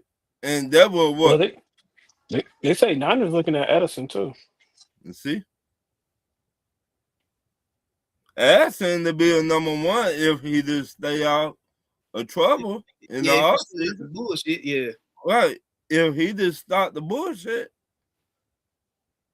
You know what I'm saying? If you bring in somebody like Bill Belichick, he will clean all that shit up.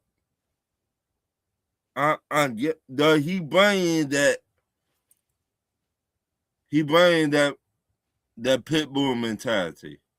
If you with the bullshit, get the fuck on. If you want to win games and win Super Bowl, we finna get the work now. That Bill Belichick. That's how he get down when he was with the Patriots. So how much of the team you think they have to shuffle if they do get Bill Belichick? Will it be a big shuffling of the team or be something minor? It'd be a big shuffle. Yeah. Because the GM won't be there no more. He be the GM and he be the head coach. I guarantee it. That probably won't be. That probably be the reason why they wouldn't get Bill Belichick, because the GM now is him and the owner buddy because they all. But the owner taking up for the GM who said something about the Keon Coleman thing. But if I losing more money with the GM, but they not losing no money though. How you not going to the Super Bowl? You losing money. They still have a packed house. They were the favorite to go to the Super Bowl this year. Yeah, they was, but I'm saying Buffalo is they didn't lose. They still fill the seats though. Yeah, you fill the seats, and you got beat down by Denver Broncos. Hey, Josh Allen. But they had a controversial call in that game, a controversial play. But Josh Allen don't look like MVP Josh Allen. He looked like a rookie. Yeah. The man was throwing the ball like this. You're right, but Ron, how old is Bill Belichick gonna be in 3 years? If you give him 3 years to win a Super Bowl, how old he gonna be in 3 years? That boy gonna be like 80. He might be 80, but what I'm saying, the knowledge, he still got the knowledge, Josh. That's what I'm saying. He could be a he don't need to be on that field. I don't think an 80-year-old dude, that's like Coughlin. Like I just don't think that they're gonna do it, but we'll see. But if you want to get to the Super Bowl quick, fast, and hurry, I'm telling you, y'all get Bill Belichick. So what was the exact reason why the Patriots got rid of Belichick? They were not on the same page no more. Out of touch. They were not on the same page. So Bill Belichick been gone from Buffalo for what, from New England, 2 years? 2 years. So in 2 years of Belichick being gone from New England, the Patriots then went back to the Super Bowl with a team he couldn't do shit with. But look, they rebuilt that team. They got a new head coach. They got, you know how much money the Patriots Exactly, a new head coach because Bill Belichick wasn't that guy. You know how much Drake May was there with Belichick, right? No. Hold on. This is what year in the league is Drake May in? Second. So he had Belichick as a rookie, right? No. So he wasn't. So hold on. He had Matt Jones and he had Cam Newton. Bill Belichick did. So but Belichick picked that guy. What was the last quarterback Belichick coached in New England? Cam Newton and Matt I'm Jones. about starting quarterbacks. Cam Newton. Hold on. Now he had somebody to be after Cam Newton. Yeah. Remember, they had that black head coach. They gave him 1 year. Yeah, Sean Mayo. Yeah, they had him.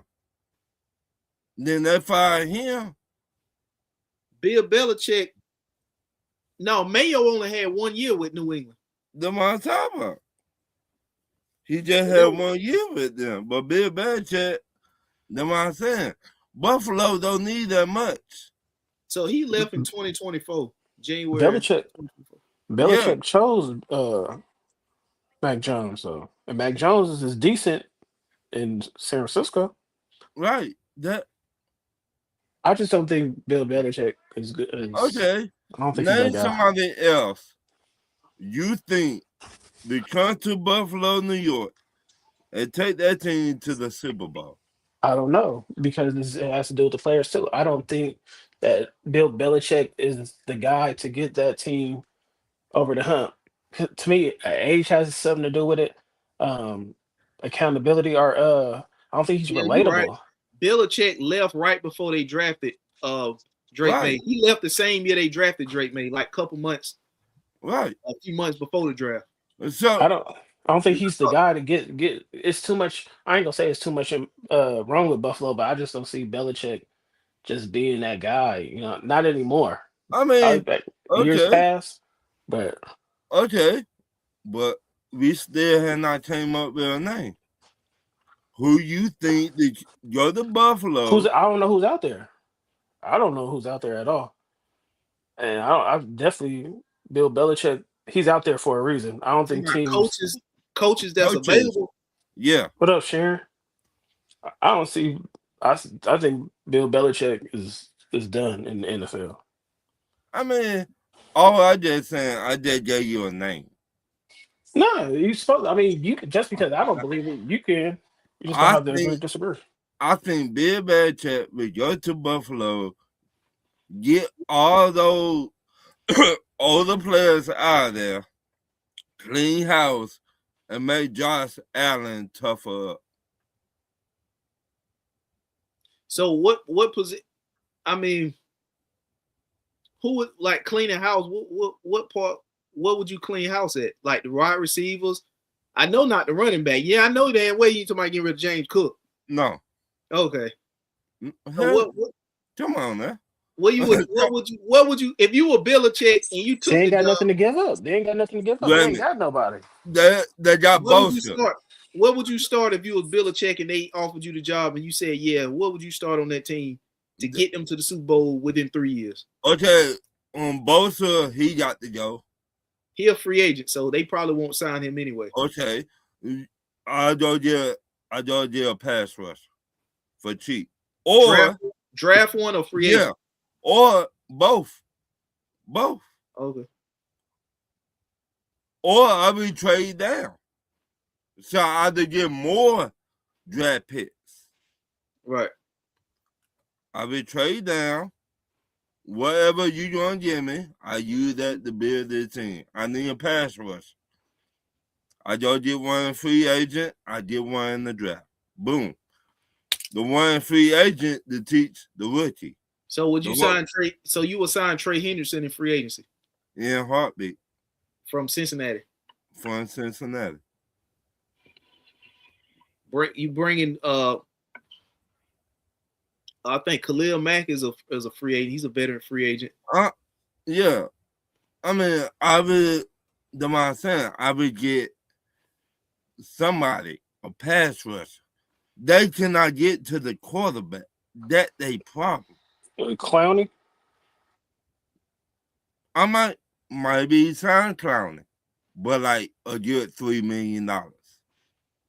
You need somebody to teach the rookies to get to the quarterback. That main thing. And wide receivers. You need pass rushers. I think you could get. I think a wide receiver would be a bigger need then go get a pass rush, in my opinion. Well, either way, that's what I'm saying. Yeah. To change it, your front four got to get to the quarterback. They got to. That's been Buffalo's problem for a long time. Because who they got on the D-line? Ed Oliver, Bosa, who gonna be a free agent. They got Ed Oliver. They got what the D tackle Starville are Russell or something. Oh, buddy came out of Iowa. Yeah, AJ Espino or something like that. Yeah, that's what I was gonna say. Yeah. So you need pass rushers. You need D tackles. You need pass rushers on the edge to get to the quarterback. And they've been having problems with that for a long time. They cannot stop nobody. They cannot stop Patrick Mahomes, the Joe Burrows, the Go get Von Miller. Huh? No. No. They've been there, done that. No. You need more players. You see what I'm saying? Von Miller, no. But that they problem. Pass rush, secondary, linebackers. You need all that. And Bill Belichick, no talent. I mean, I don't see nobody that got the more experience than Bill Belichick out here. Besides, what's his name, Pittsburgh old head coach. And I know he's not coming out. He's not coming back to the NFL. Mike Tomlin. Yeah. But even if he do come back, you got to trade for him because he didn't get fired. He stepped away. Right. So it'd be like the Sean Payton deal when they Denver had to trade for him. Right. So, I mean, but who else out here that got experience? You don't want no young head coach. You want a head coach in the middle of the pack. In the 40s, somewhere like that. And up, in my opinion. I could be wrong. I don't know exactly a name, but it might have to be one of these coordinators that's on somebody else's staff. So, okay. What about the dude from Seattle? Oh, yeah. You just got to wait on him because I think there's a couple other teams that's waiting on him, too. Right. You got the Raiders, the Browns.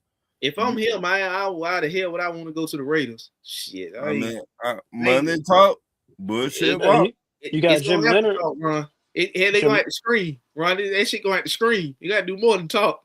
We're going to be screaming.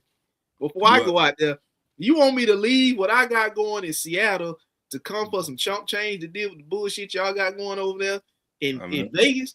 I love Vegas, but outside of the gambling and partying and shit, what else the hell I'm gonna do over there? With this ass front office you got, you already paying 5 other motherfuckers. Buffalo waited too late to fire their head coach. You waited too late. So you say they should have did it last year. They should have done it last year, and that might be would have had a chance with the new head coach with the Giants. Oh, Harbaugh. Yeah. You waited too late. I don't know what Buffalo gonna do, but they in some. Or you want to bring back Joe Brady and make him the head coach. I Right. mean, at this point, shit, the way I wouldn't be surprised if they did something like that. The way they buddy and pointing fingers. Right. You cannot be Coleman the scapegoat. Right. You cannot do that shit. That another reason why I try to get that GM out of the office. It's gonna be hard to do it now because the owner gave him promotion after Sean McDermott got fired. Right, but if I'm the new head coach, I'd be like the new head coach of the Giants. I don't want to talk to the GM. I'm going to talk to the owner.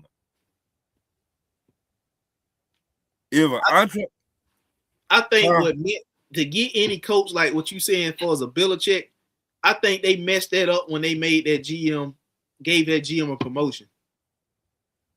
Well, to be honest, not really, because they didn't fire the GM, but they still had to pay him till his contract run out.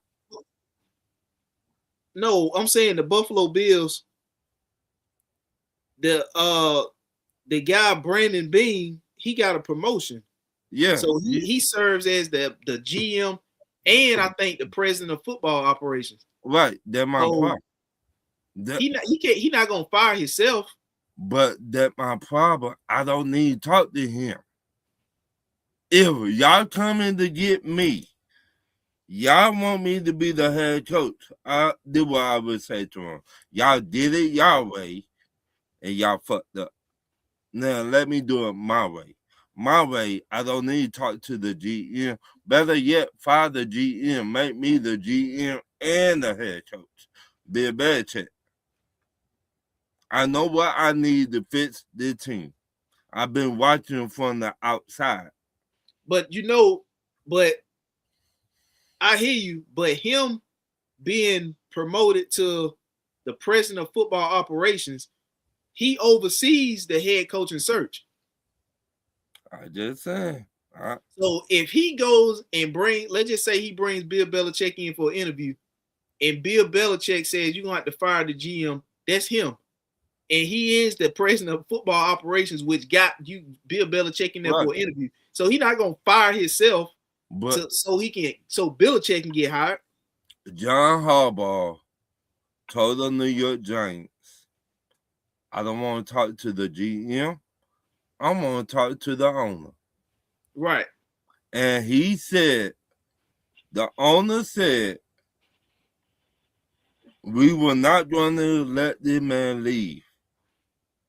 So, and the owner put in the contract, you don't gotta say shit to the GM. You talk to the owner. I'm the owner. Right. But that was already already Harbaugh's demands before he even met with anybody. So the New York Giants was one of the teams that was willing to do that. But it ain't like he didn't have them demands already, and the Giants brought him in, and he said that after he got there to meet with the Giants. The Giants already knew that when they brought him in for an interview. Because he wasn't finna leave. They put that in the contract so he did not leave. That the man said, you to pull it up right now. The man said, we put that in the contract. We were not going to let this man leave New York. Right. Bill Belichick did say the same thing. Look, put that in my contract. I don't want to say shit. I don't want that GM to say shit to me. I don't want to say shit to him. I want to talk to the owner. The owner of you. Me and you need to get on the same page. We need to see eye to eye. Better yet, fire the GM. I don't need him. I know how to do this. I did it with the Patriots. He did it. He got experience. He could do that. He could say that. But the only issue I think that's gonna come from that is the owner and that guy, Brandon, I guess his name Bean, whatever his name is. Brandon Bean. He's obviously like this with the owner because the owner gave him a promotion when Sean McDermott got fired. Right. So for him to come in and tell Belichick he gonna fire the guy who he just gave a promotion to less than a month ago, that's gonna be like kind of it be fucked up, real fucked up. But Bill Belichick look like a complete ass. Right. Bill Belichick be like, how bad you want to win? Hey Winston, we talking about who'll be the best coach for Buffalo? Yeah, Winston. Put Winston Chocolate Girl. Put in the comments who would be the head coach, the best head coach for Buffalo. I say Bill Belichick. So let me ask you this: who's a better coach right now? Do you think Belichick? I'm talking about right now, not overall body of work or what they previously done on their resume. I'm talking about as of right now, who you think is still a better coach, Bill Belichick or somebody like Mike Tomlin? Both of them good head coaches. Ooh. Right now, I'm going Tomlin because, like I said, he's more relatable. They get the job done. But the only problem with Tomlin is you would have to trade to get Tomlin because he stepped away from Pittsburgh rather than getting fired. It had to be, like I said, the Sean Payton situation going to death all over again. I'm getting Dave. I'm probably look for Dayball or Kubiak or something. You gotta look for Kubiak. Might be going to the Raiders. The only way you would get him, Monday Talk bullshit walk. You just gonna have to pull out. You have to pull out that checkbook. Right. You gotta pull out the checkbook and tell him to write his number in there. Right. You gotta pull out the big guns. You gotta send the plane, all that shit. The red carpet. If you want him, real talk. The OC from Seattle. Yeah. Especially coming off a Super Bowl run. Yeah. Or getting to the Super Bowl. The Raiders trying to talk to him. They say Jim Leonard from Denver, the coordinator from Denver. But we'll see. I mean, you could go get them if you want them from Denver. You just Buffalo need wide receivers. They need wide receiver and pass rushers. Trade Keon Coleman. He said Clint Kubiak. See, be the best fit for the Bills. Innovative commands in the offense, and you already have an MVP quarterback. Get some actual wide receivers, and that's what I'm saying. They need wide receivers. Right, you need wide receivers, but go ahead and trade Keon Coleman because it's obvious that the front office don't want him. And if I'm Keon Coleman, I would help y'all move me because I don't want to be here. Right. I give him the double middle finger. I give you 4 teams for Keon Coleman. 4 teams for Keon Coleman. For Keon Coleman right now. 4 teams. What 4 teams you thinking? Arizona, the Raiders, Tennessee. I need one more. New Orleans. Hell no. You don't want to send him to New Orleans? Hell no. I'm not even trying to get him in my division. No. Oh, you talking about from that standpoint? Yeah. But you got. How about Kansas City? No, I don't think he needs. I think what he need to do is he need to go somewhere where he can grow with a quarterback. That will make him better. No, Kansas City is gonna be back in. They're gonna be back in win now mode. Not that I'm saying they are gonna win, but I'm saying they're gonna be back in that mode because they just got what's the name? How about Baltimore? Eric Bieniemy. They just got him back. I'm only saying Baltimore. Depending on who they get is they just hired the defensive coordinator from the Chargers. So Right. that would be another team that's probably gonna be in when you got Lamar Jackson, you in win now mode.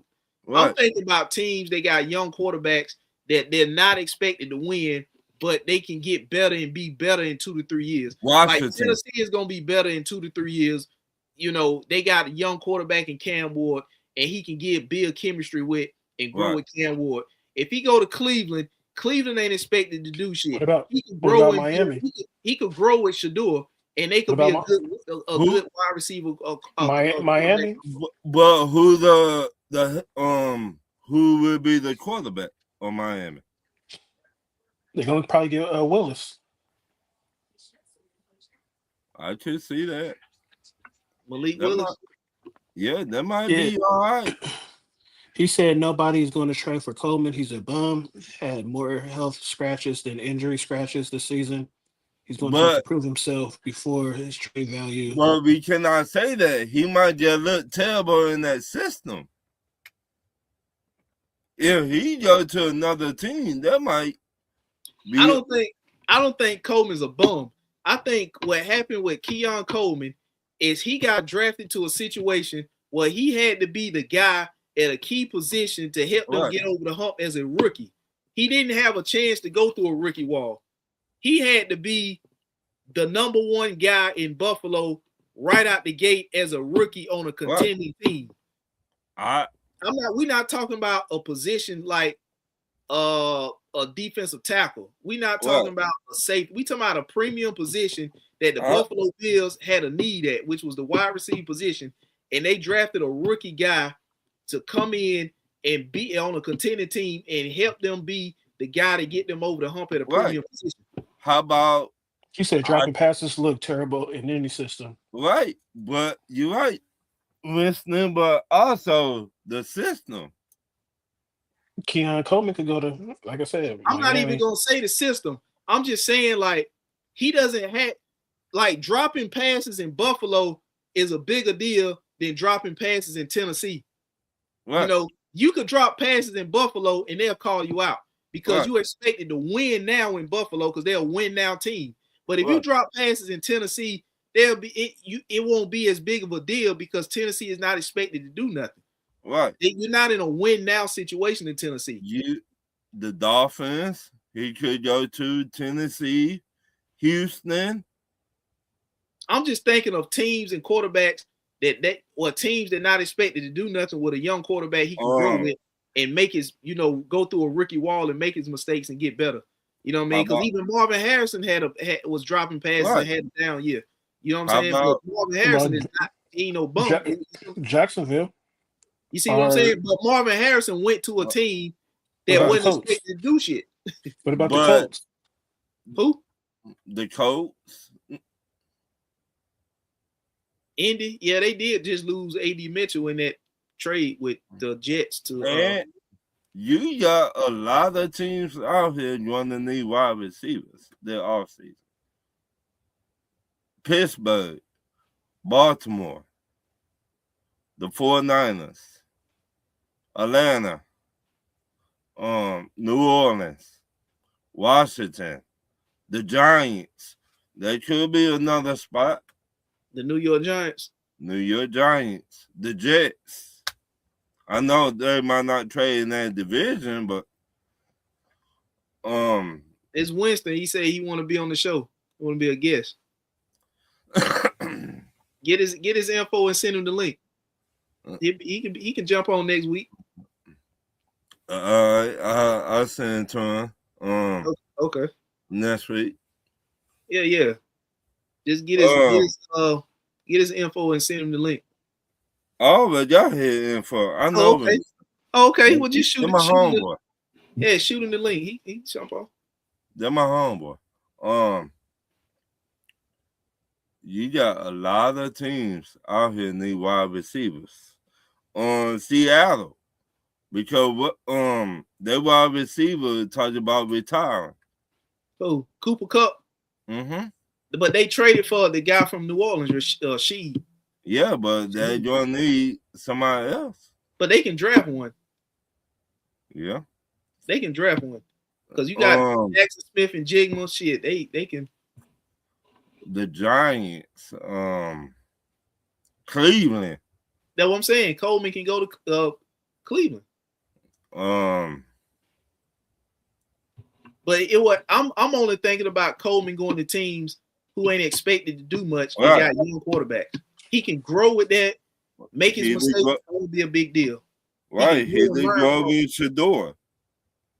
You said what? He did grow in Cleveland. Right. Shador. They not expected. They got a young quarterback in Shador, and they ain't expected to do shit. Right. So he could grow with Shador. He could make his mistakes, and it won't be a big deal. He can learn and grow from that. But when you're in Buffalo, you can't make no mistake because Buffalo's a win-now team with a ready-to-go quarterback in Josh Allen. What about Justin Fields? What about Justin Fields and Jets? See, I don't know if they trade in the same division. That's the problem. They probably won't, because people. I ain't saying it don't happen, but it rarely happens. Right. We don't do it in our division. Now, in NFC East, they do it all the time. On the Giants and Dallas, or Philly and Dallas. What about Washington? Washington. They do it. What's the name getting up there in age? He dealing with injuries. Right. Debo. Terry McLaurin. Right. So it's gonna be a lot of teams out here that need wide receivers. So now, can he pick the team that he want to go to, or he be like, "Fuck it, I just go to." Nah, he ain't. He not gonna just pick the team he want to go to. I mean, I just said you got 4 different contracts on the table. If these teams offer you the same amount of money, well, he's still on a rookie deal, so right, okay. What, that 18 million? I'm not as sure what his deal is, but he was a second round pick. He was drafted at the top of the second round, I believe, because I remember that's the year we traded back into the first round and got Xavier Legette. Matter of fact, we traded with the Bills to get back in the first round to get Xavier Legette. So I think he went at the top of the second round. So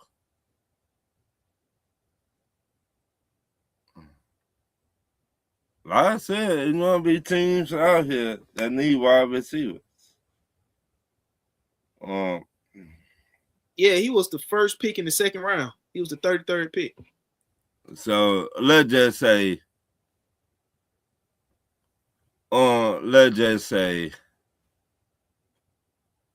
yeah, 18 million, right? Or 17 million, somewhere like that. If 4 teams call you up, call his agent, and all of them gonna give you the same amount of money. Oh, well, 10 million. It's 4 years, almost 11 million, 4 years. Okay. Let's just say all these teams offer you the same thing.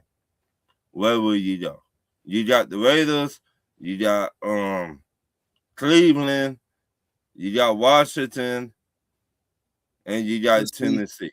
Where will you go? Probably somewhere like Tennessee. You can grow with Cam Ward.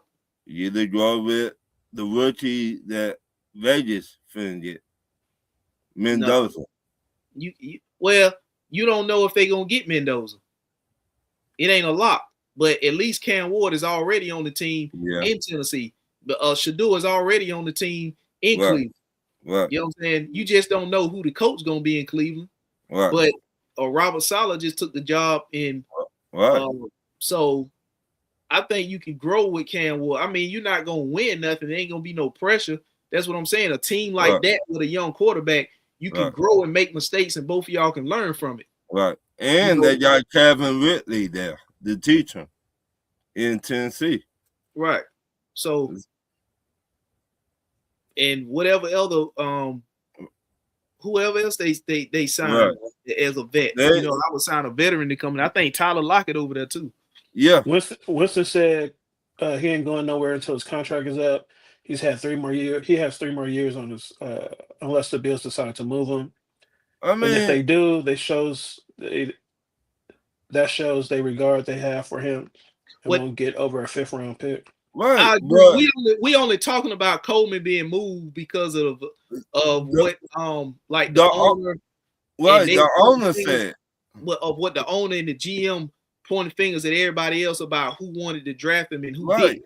So you know that's the only reason we bringing up Coleman getting traded right. because if they pointing the fingers at and this came after they lost to the Denver Broncos, which I still don't understand Me why either. the hell did that come up Me, when they lost to the Denver Broncos like that was his fault they lost. right.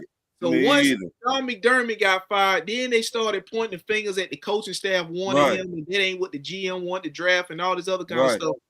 That's what I'm And saying. If they don't want him that bad, then trade him. right, If he wasn't your pick, just like you trying to blame it on Sean McDermott that he right. wanted him. Now that Sean McDermott is gone, He why don't you can trade him? right. Sean McDermott sitting in the cut.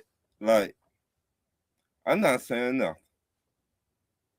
There was Sean McDermott. If that was a Sean McDermott want, now that Sean McDermott is fired and you Fired. didn't want him, why you Right, still got him? Let him trade him. right. Trade him to somebody to use him. He That's what? that's the only reason What? we bringing the Keon Coleman trade up. Now, He if what? they don't trade him and they keep him, then all that shit they talking was for nothing. Right. It's just bullshit. Yeah, it was for nothing. So I'd rather trade him and get something for him than just let him just walk. So Or if feel you have to upgrade the wide receiver position. I most don't think young wide receivers is gonna help the Buffalo Bills get over the hump. They need a veteran wide receiver. They need a number one. okay. Trade. Now I'm thinking like with the emergence of Rome Duze, the tight end Cole Kmet, Loveland, and what's my other receiver in Chicago? They just drafted out of Missouri. Burden. Yeah. With Luther Burden, do you think DJ Moore will be the odd man out in Chicago? Oh yeah, Yeah. for sure. Yeah, He's for he's sure. So dope. do you think he will be a good fit in Buffalo? I didn't think about that. I think DJ so. Moore. Yes. Yes. Because Josh Allen, he can make DJ Moore Yes. look. Yes. Winston But says, "I know, but for the owner to speak that way he did about him, Coleman is about to be a journeyman." yeah. But I'm for sure. I don't think he will be a journeyman, but I just think he needs to get out of Buffalo. Buffalo, Yeah, now DJ Moore would be a good look. right? If they trade him to a draft pick to Chicago for DJ Moore, and you get a rookie wide receiver in the draft, good luck. You're doing good. Because you got a decent tight end. I think they're gonna keep the some of the vets they got, like Shakur. I think they will keep Oh yeah, you got to keep them. But you Keep need Shakur money. That's what and I'm Brandon trying to Cooks. say. You need money. They not gonna require a lot of money. Shakur and No, but Cooks. what I'm saying, it's gonna be other players out here you need to get. You still need pass rushers. You Yeah, need but pass. they're gonna give Josh Allen. I think they'll probably give Josh Allen weapons before they fix that defense. But that being your one of the big problems. You cannot get to the quarterback. You cannot get to They Patrick gonna still have money, Mahomes. Huh? because DJ Moore ain't gonna they ain't gonna break the bank for DJ No, Moore. I don't even know what No, that's, so he they still won't gonna have break the money. bank. But what I'm saying, you need like 2 more pass rushers. I mean, that's where the draft come in, and hopefully, Right. I mean, But maybe free you agency. need them to be already. Well, they could win with you need veteran pass rushers. Right. but You need veterans that not on their last leg. but Josh Allen got to stop throwing the interceptions. If Josh That- Allen, they right. they defense, I think could have won. They could have won if Josh Allen didn't throw all the touchdowns. You right. I mean, interceptions. You're right. But you every team need pass rushers. Yeah, no, for sure. Trade that pick, trade a pick or picks, and go ahead and get AJ Brown. Go And get that solves your Okay. wide receiver, the number one option at wide receiver. right. Go get AJ Brown or DJ Moore. DJ Moore to be the number one in my eyes. He used to torture the fuck out of my team, and you know that. You know that, Val. He used to do us dirty. You know that. He said, No. Dub should. Oh, go ahead. You read it already? Oh yeah, I was about to respond to. No, we're not saying trade Coleman to Chicago. We just saying trade Coleman somewhere and then just use a whatever to try to get DJ Moore to Buffalo. Right. But DJ Moore, he's not that bad. He what? 25? 24? No, I think he's a little older than that. Yeah, I think he's closer to 30. Well, I would get him, then I would get a rookie wide receiver in the draft. And he did teach the rookie. I'll try to get AJ Brown if I can't get him. Yeah, second option is right. You need to get that veteran wide receiver that been in the game for a minute. And he used to playing in the cold too, right? In Chicago. And you need a rookie wide receiver to come in there, so the veteran that helps the rookie out. It like when we had Julio Jones and Roddy White. Whoever the hell managing the Philadelphia Eagles cap, that's who the hell need to be managing the Buffalo Bills salary cap. Get the dumbass out of the front. Get the GM out of the front office. That's my point. Whoever the hell managing the salary in Buffalo need to go and talk to whoever the hell managing the salary cap in Philly. Right. That's my point. You need a new GM that know what the fuck he doing. I don't want nobody all in the videos. I tired of looking at you, dumbass. I seen you too many times. Or let me ask you this. Would you try to trade for T. Higgins? Because Cincinnati need defense. So Cincinnati could take the T. Higgins money that come off and go and get defense. And I'll take more before I take T. Higgins. Yeah. T. Higgins stay hurt. Yeah. T. Higgins. Nah. And he got broke off too, so I ain't gonna pay that much. He got paid, He gonna want to get paid. Nah, he already got paid, so he making too much. He got a 1 year deal. T. Higgins? Yeah. He got a franchise? He got one, yeah. Oh, I thought they paid him. I thought they did. Oh no, they did. Hold on. They franchise him? I thought they did. He got 4 years, $115 million. Yeah, they paid him. I don't want that. You don't want that. I'm not paying T. Higgins out. Well, you want somebody like 26, 27, somewhere like that. I'll take DJ Moore because I still got Cooks and I still got that's what T. Higgins is. I think T. Higgins 27. Yeah, give me because like I said, like I'm not breaking the bank. Only person I'm probably gonna break the bank for is probably AJ Brown. But then you still got Cooks and then you still got Kincaid or what's the Kincaid name? You're right. Yeah. But all the wide receivers, the only person I would keep there in Kincaid, but other than that, I think y'all get all new wide receivers. Yeah, Winston think Higgins would be better because he don't think Moore is going to be traded because of Dunze stay hurt.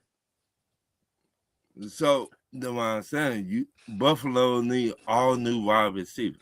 Yeah, it says T. Higgins got 4 years, $115 million. He says Higgins has a 1 year deal, the guaranteed money done with the most part.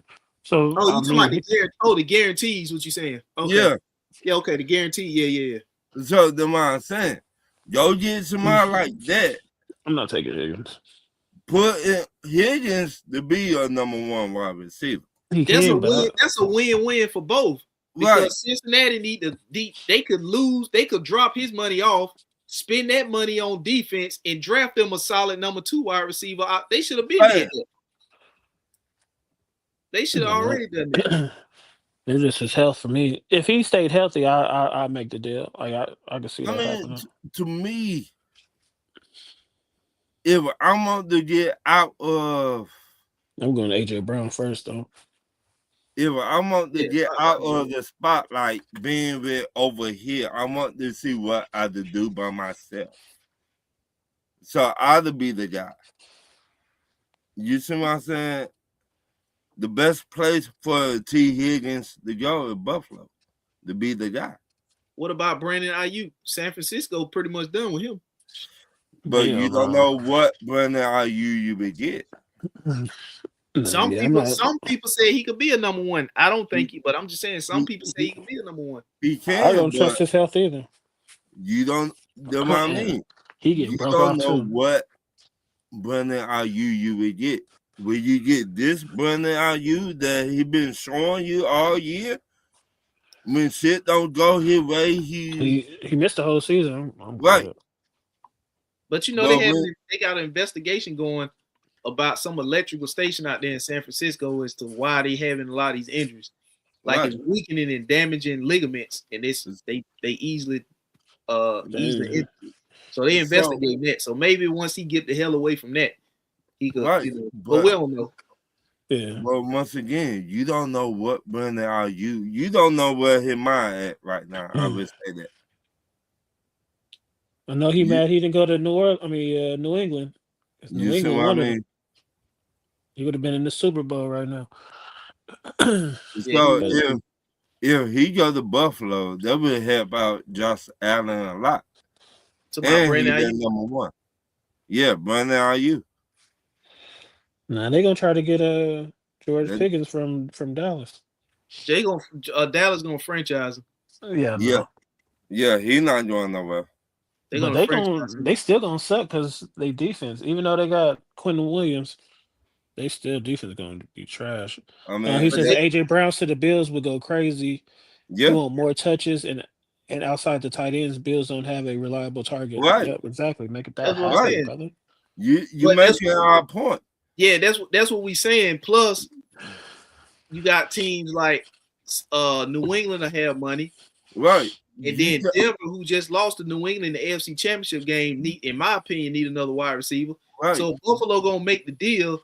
They got two other teams they compete with in the AFC, and one of them within their own damn division, the Patriots. So they might have to throw a little extra on the deal to sweeten the deal to kind of make it happen. Right, you got the we get you this money on the back end. It might be tougher now because you don't even have a coach. Right. So and then the fact you that damn talked about Phillip Rivers, who the hell gonna take you serious when you was just talking about Phillip Rivers? Right. So who's gonna be your head coach? Buffalo. Who? Y'all did it together. Y'all gonna have to sell. Y'all gonna have to hurry up and sell him on. This is what we running. These are the kind of targets you're gonna be looking to get. Right. I mean, you got is they ready on the dude from Seattle? Money talk bullshit. If that's what they doing, then I can see them calling and trying to make a play on AJ Brown. If they go after what's the guy Kubiak? But the Raiders might be going after him too. Kubiak. Yeah. Then we don't know what the Browns want to do. The Browns gonna Brown. So there are three teams you got to compete with to get Kubiak. Who? The Raiders, the Browns, and who else? The Bills. Oh, Buffalo. If the Bills going after him, if the Bills go after him, they'll be competing with Cleveland and the Raiders. And who else need a head coach? Is Arizona hired Arizona. 14. So they ain't hired a coach yet. So they're the only 4 teams that don't have a coach now: Buffalo, the Las Vegas Raiders, the Cleveland Browns, and Arizona. Arizona trying to get Raheem Morris. Oh my God! For real, I put it on the Bible. Oh Lord, Raheem. They trying to get Raheem Morris. I said, take him. Be my guest. Take him, baby. Take him. What give me the address for me to send him to. Right. I got the moving truck outside. I got The two shit- of them. I got right. two of them. The shit gassed up everything. Both of them. Take him. He ain't got to lift a finger and do nothing. We Right. got it. Right. We got it. I don't know why the hell the Cardinals going after Raheem. Don't That know, don't care. Ain't my problem. ain't my problem no more. We got our new head coach already. They gonna need a quarterback too. I think they gonna move Kyler Murray. It So depends. I think his trade value just went up when Dante Moore went back to Oregon, because that's one quarterback that's not gonna be on the board for a team to get. Right. So now a but- team that thought they could have a chance at getting Dante Moore might be in the trade market for a Kyler Yeah. Murray. But it depends what the new head coach say. Because what team would need a quarterback that could realistically go after Kyler Murray?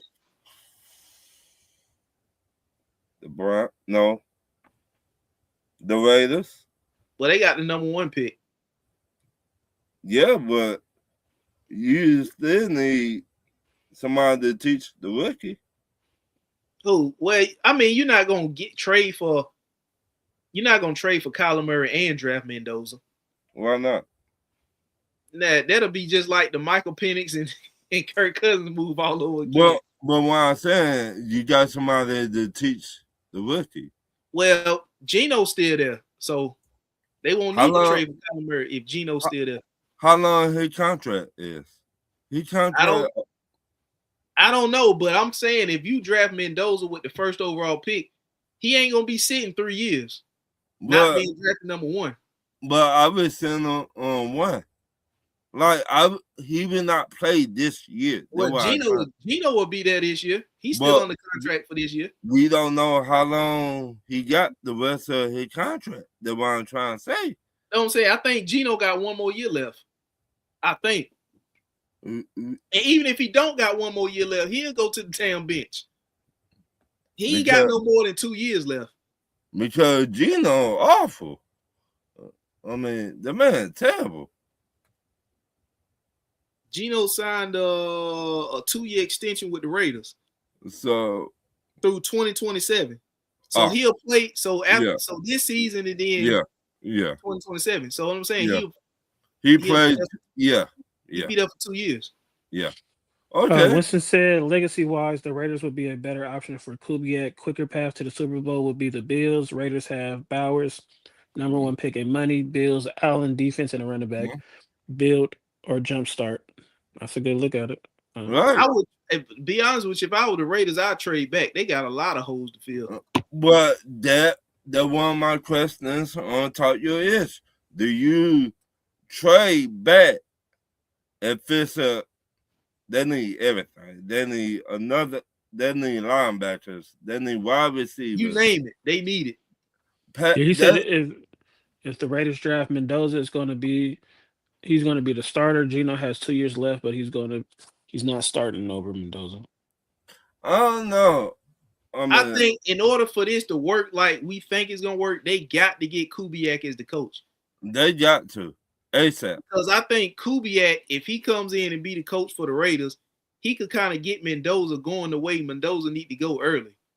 But the problem is, you got to get Kubiak though. You can't get nobody else, and it worked like this. Yeah, like looking at what Kubiak doing in Seattle, you got to get Kubiak. They get Kingsbury. Cliff King as the head coach.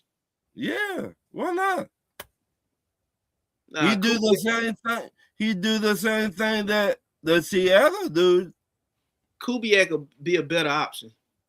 But what I'm saying, he developed quarterbacks.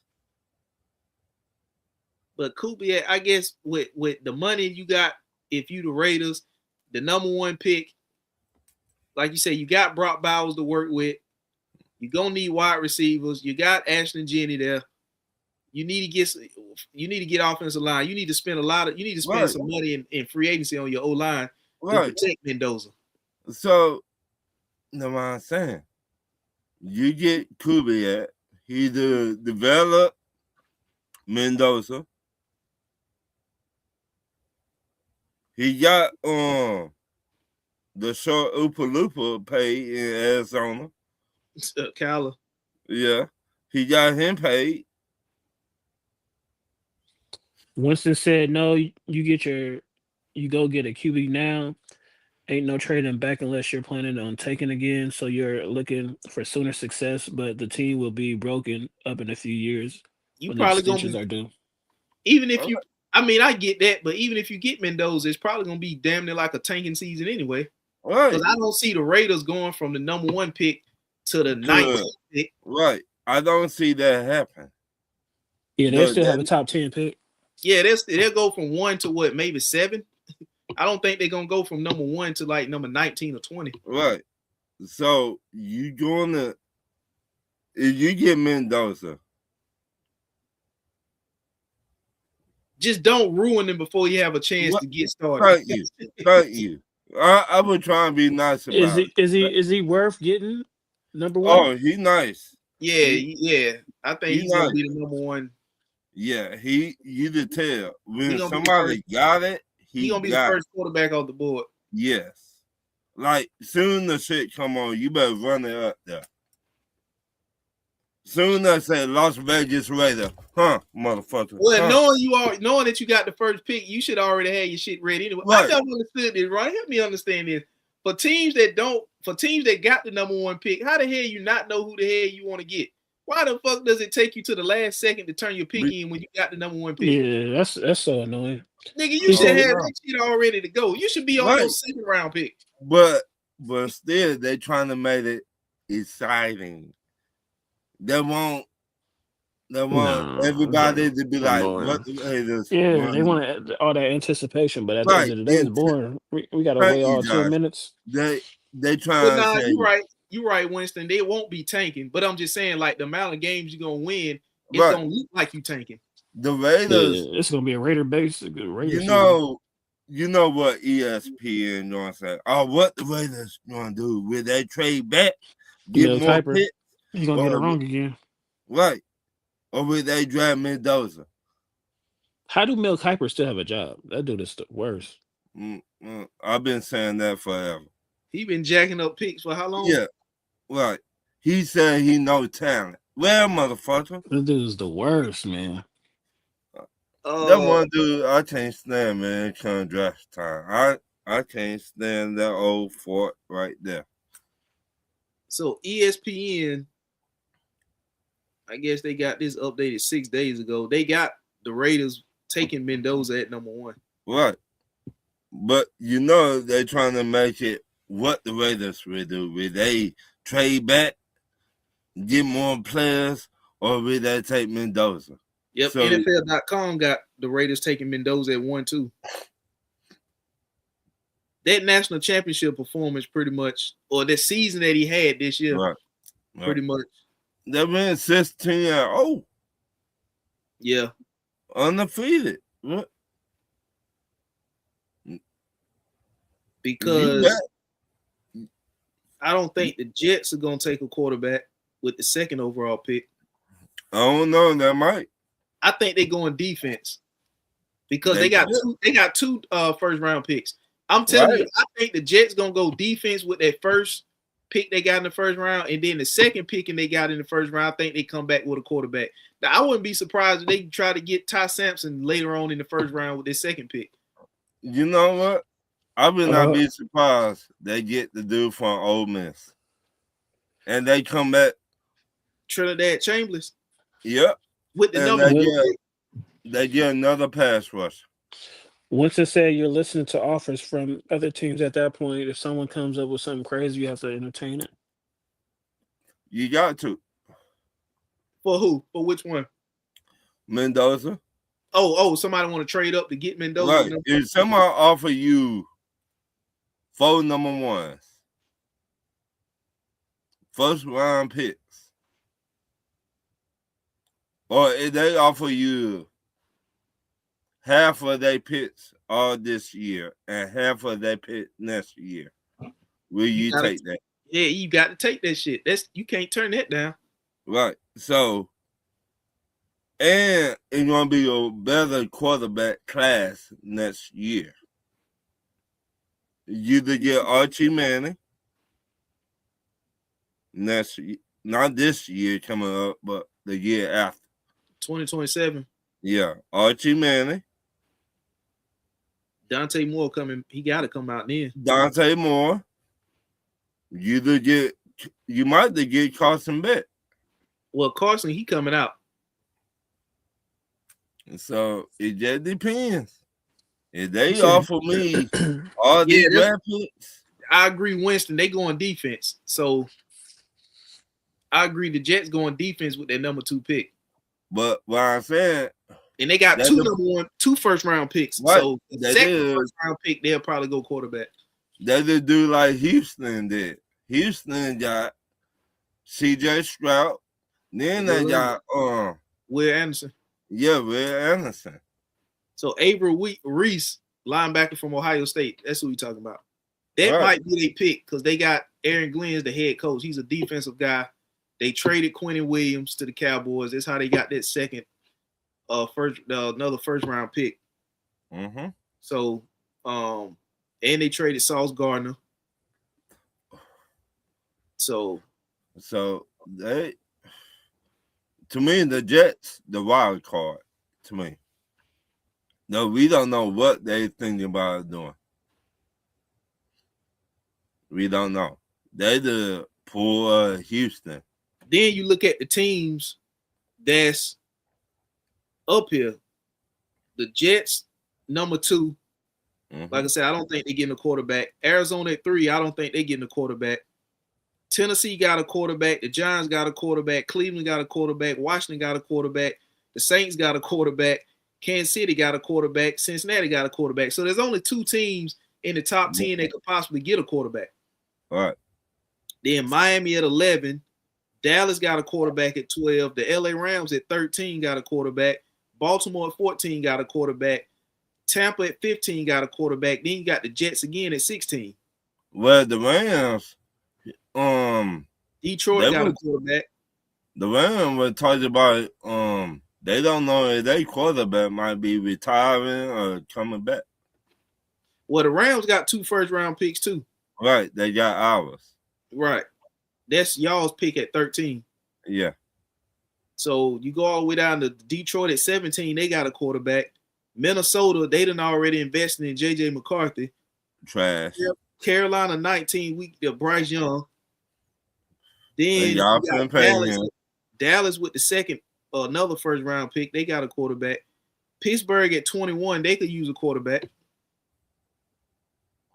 Or Mike McCarthy might make that rookie quarterback legit. Mike McCarthy shit. They might fuck around and Aaron Rodgers might come back another year because of Mike McCarthy. Right, but they didn't like each other though. That's why they. But he got a quarterback already there though. Mike McCarthy. Yeah. Oh, they still got bad blood with each other. I don't know if they still do, but I mean that's the reason why McCarthy got fired because Rodgers wanted him out of there. But McCarthy is a quarterback guru. You know what I'm saying? Right. Dak had his best season under McCarthy. Right. They already got a quarterback. Will Howard, who they drafted at Ohio State last year. Yeah. He could develop him. The Chargers don't need a quarterback. The Eagles don't. Cleveland pick again. Chicago don't need a quarterback. Buffalo don't. San Fran, Houston, the LA Rams, Denver, New England. None of them need quarterbacks. Seattle don't need a quarterback. So it could be some quarterbacks to fall. Right. You know what I'm saying? So you could trade back and still get your quarterback. See what I mean? If somebody willing to give you a haul to come up to number 1, especially if it's a team that don't need a quarterback.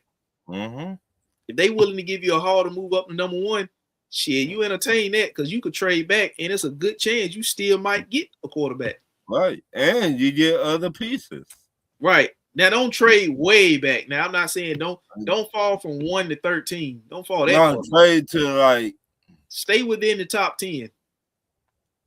Because all them teams in the top 10 I named, don't need quarterbacks except for the Raiders and the Jets. And like I said, the Jets got 2 first rounders. I don't think they go quarterback with the first round pick. I think they go defense with that pick and then go back and get a quarterback later. Now, the Jets, do they go get the best corner or do they get a pass rush? The Jets gonna get the line. I think they're gonna get an edge rusher. And in my opinion, the best edge from the Miami Hurricanes. Well, you said Jets gonna get more. No, they were going to get more, but he went back to Oregon. Reese. Yeah, Abel Reese. Yeah, from Ohio State.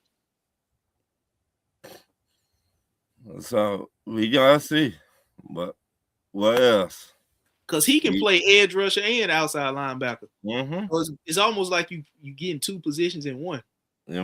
They're like Jalen Walker. He did play both. Edge and middle linebacker. Yeah, so it's like whatever defensive package you got out there, you can have him in it. Whether it's rushing the pass or dropping him back in coverage or whatever. Right. It's like 2 positions in one. You gotta see. So I mean, a lot of this stuff can change. Gonna change because you got the combine, you got pro days, you got the Senior Bowl, stuff like that. So a lot of this stuff gonna change. But I just don't see the Jets taking the quarterback at 2. There's no need to. The Jets is just like the damn Raiders. They got holes to fill every damn way. Right. Quentin Williams gone, Sauce Gardner gone. Right. The offensive line wasn't worth a shit. And hell, even when Sauce Gardner was there, I think they was last. Did they have an interception this year? I don't think they had a damn interception this year, run. No. So even when Sauce Gardner was there, they was bad on the back end. Right. But if your defensive line cannot get to the quarterback, it will make your back end look worse than what that really is. Well, shit, they bad all over the damn place, Ron. You just pick a position. You pick a position, they was bad. Lord have mercy, man. That's the reason why they got the number 2 pick. That's what I mean. If your defensive line cannot get to the quarterback, it will make your back end or your defense look terrible. I'm trying to figure out how in the hell they didn't record not 1 interception. Not even on a tip pass or ricochet or bobble or nothing. They couldn't get shit. They couldn't get a break to go their way to get 1 interception. It's the Jets. The owner more worried about Madden. His grandson was talking about Madden. Remember, his grandson told him not to get the wide receiver in Cleveland, Jerry Jeudy, because Madden ranked him, 40%? Some wild like that. And the owner said, no, we don't want him. You worry about Madden?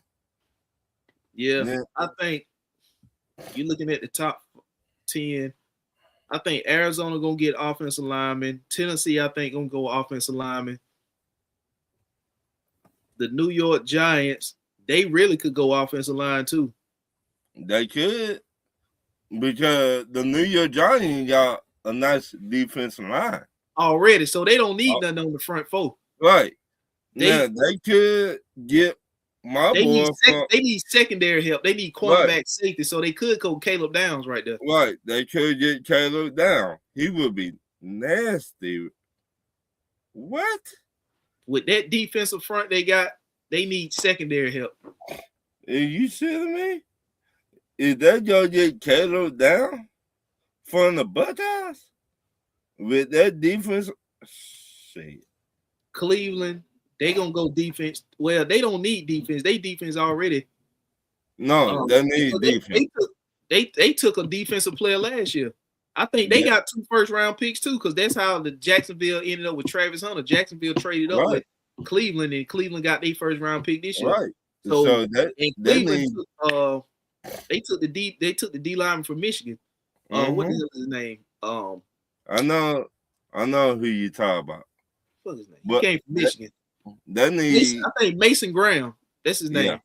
They need another pass rush. Well, I mean, they could get a pass rusher, but I don't think that's the route they need to go with pick number 6. Now I think with this other first round pick they got, they can go pass rusher. Or however, I gotta go back and look and see what position this draft deep at. If it's deeper at edge rushers, then I would wait and get an edge rusher later on with my second first round pick. But if it's 10 at the edge rusher, I go ahead and grab one while I'm in the top 10. It's deep at linebackers, corners, wide receivers, pass rushers, and D tackles, and offensive linemen. Okay, well, if I'm Cleveland, and wide receivers. If I'm Cleveland, I would probably go offensive line or wide receiver to help out Shedeur. And then I got another first round pick. I will come back and get edge rusher. Right. So or you could trade back again if you Cleveland out of that 6th pick, get some more picks and still probably pick up your position of need with another, So you got options if you Cleveland. You just ain't got no damn coach yet. Right. So I don't know what direction they're gonna go without a coach. Oh, they talking to the Rams defensive coordinator or offensive coordinator, something like that. You got Sonny Styles, the other Ohio State linebacker. Now, if you got Myles Garrett and Mason Graham up front, damn boy, your linebackers ought to be able to they ought to be plugging all them damn holes.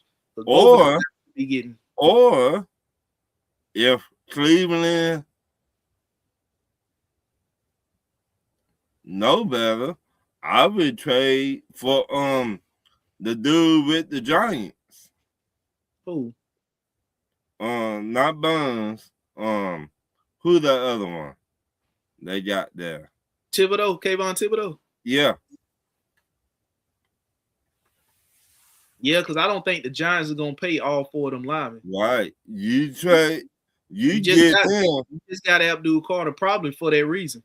Right. You get them a 3rd round pick for him. Now you don't need to draft a edge rusher in the first. Right. You can go wide receiver. You can go O-line. There you go. You don't need a running back because you drafted. You got 2. Right. But you do need another wide receiver. They got Isaiah Bond, so he'll have a full year this year. He fell in the draft, but from Texas, but you'll have a full year. So you need a number 1 wide receiver, an offensive line, another pass rusher, Thibodeau. Everybody's sleeping on him. You could go Cornell Tate. It's so many ways Cleveland to do this, but you got to get the right head coach. I would try Cornell Tate. You can't go wrong with Ohio State wide receiver. Yeah, but you can't go wrong.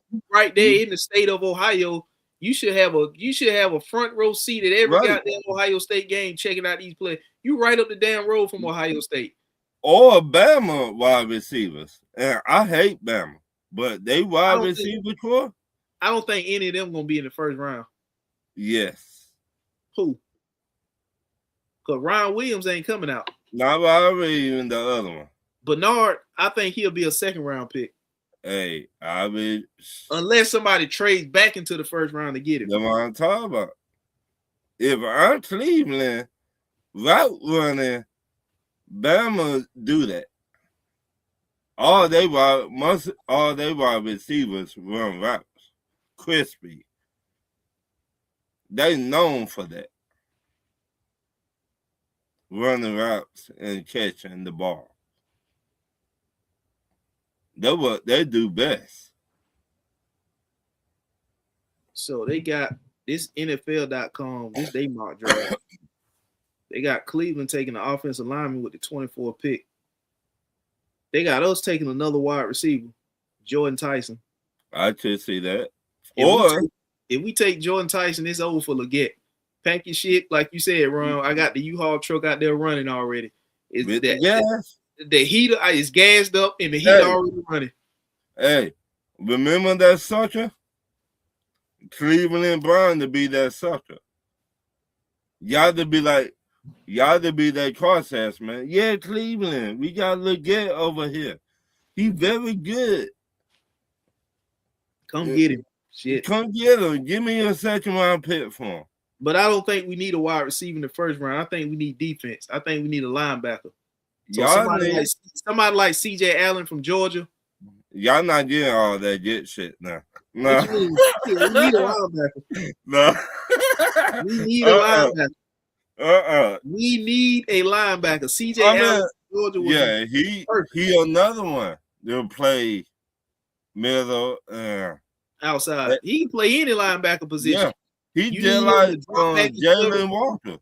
Yeah, if you need him to rush the passer, drop back in coverage, play inside, outside linebacker, shit. Line up over the D tackle, whatever. Right. They played together at Georgia the same year. So they play off of each other. Oh, right. So I need a linebacker. And that's where I will if he there at 19 when we draft, CJ Allen will be my pick. You better hope the Jets know get him. Nah, the Jets gonna take the other Jets got the number 2 pick. They're not gonna take him there. How they gonna take Avery Reese? And then they gonna come back, I think, with a well, this mock right here got them taking Carnell Tate. I could see that, put him opposite of Garrett Wilson. Now you got 2 Ohio State receivers. Right. I could see that. So I won't be mad at that. But I do also see the Jets taking CJ from Georgia. I did see that too. At 16? Yeah, I did see that. Okay, if they take CJ at 16, then Carnell Tate would probably be there at 19 because Detroit got pick 17 and Minnesota got pick 18 and Carolina got pick 19. So Carnell Tate might fall to 19 if the Jets don't take him at 16. Right. Or you better hope Minnesota don't take him. Well, if Minnesota take him, then Jordan Tyson will still be on the board. But I really don't want a wide receiver in the first round. Right. Y'all need a linebacker. Y'all need a linebacker, another corner, another offensive lineman, another safety. That's what y'all need. I just I'd rather he go with y'all before he go to Tampa Bay. Oh, CJ Allen? Yeah. Yeah. According to this mock, they got Buffalo drafting him at 26. See what I mean? Because Matt Milano and Shaq Thompson, they both set to be free agents. Right. So I would take him at 19. Because we just took Ted McMillan and we got Jalen Coker. So if we do take another wide receiver, I wouldn't take one in the first round. I would go and get because we passed on defense in the first round this past draft because we was mocked to take Jalen Walker. Yeah. For a lot of mock drafts for a long period of time had us taking Jalen Walker all the way up until maybe like a day or two before the draft. And then some of the mock drafts started changing. Thank you for that. Draft, and y'all end up taking it. We passed on them and y'all took it. And that's why I don't think we're going to take a wide receiver in the first round. I think we're going to come back and get a linebacker. Yeah, I really think y'all get something on y'all defense. But if we do get Jordan Tyson, goodbye Leggett. Well, like I said, if I were y'all, I would be talking to Buffalo or Cleveland or Washington. But that would pretty much be our wide receiver room with Jordan Tyson, Ted McMillan, Jimmy Horn, and Jalen Coker. So it ain't gonna be no room for Lazay Leggett. The U-Haul, the Penske truck is backed up out front, is gassed up, and I got the heat already cut on for you. Because I got going somewhere where it's cold. Got the heat on for you. He already going. Hey, Ron, I got the defrost and everything on. No, shit, I got a feeling he's going somewhere where it's cold. You're not finna get that from me. Fuck the heat. You got right in the U-Haul cold. At least I at least had a heat on for you. So when you get in, now it ain't got the seat warmers. Now we ain't got all that. We ain't got the seat warmers, but we got the defrosting. We got the heat on. I can at least have that for you, crunk up, gassed up. All you got to do is put the motherfucking drive and go. Now I give you, I would put $40 in the gas tank, but the heat, nah, your ass gonna be cold. I got a feeling he going somewhere where it's cold, bro. He's going somewhere where it's cold. He might go to Buffalo, Washington, Cleveland, or the Raiders. What? Hell, he could go to the Giants. Yeah. Shit, anywhere where it's cold. That's probably because they need a number 2 wide receiver. Cleveland, shit, going up there. You know, I mean, it ain't no expectations, you know, not yet for Cleveland. Right. But the Giants, they already talking about playoffs. I think the Giants could make a playoff push. If Dallas don't sign George Pickens, I think they will franchise. Because I think the Giants and Philly in that division. I don't trust Washington. I don't trust Dan Quinn. I think Dan Quinn finna get fired this year. Yeah, I don't think I don't know. I don't think Washington make the playoffs. They need right. They got a lot of old people on that team too. Yeah. Bobby Wagner out there. Right. You got what his name? Von Miller out there. Von Miller like 85 years old. Stop it. Yep, Von Miller, Bobby Wagner. Yep. Yeah, they need a cornerback too because Lattimore didn't work. Lattimore got beat like he stole something. Emmanuel Ford got drafted in the first round. He ain't even there no more. He didn't work out. He ain't even there no more. He out there with the Rams. So Lattimore got beat. He got beat bad many times last year. Yeah, we beat him like he stole something. I think ain't Deron Payne still there? The deep tackle in the front. They might trade him. Yeah, I think he's still there. So I thought he was gonna get traded this year, but if they trade him, if Buffalo was smart, I would go get him. Deron Payne. Yep. They need a D tackle. You know how to get to the quarterback. Yeah. You give them a 5th round pick for him.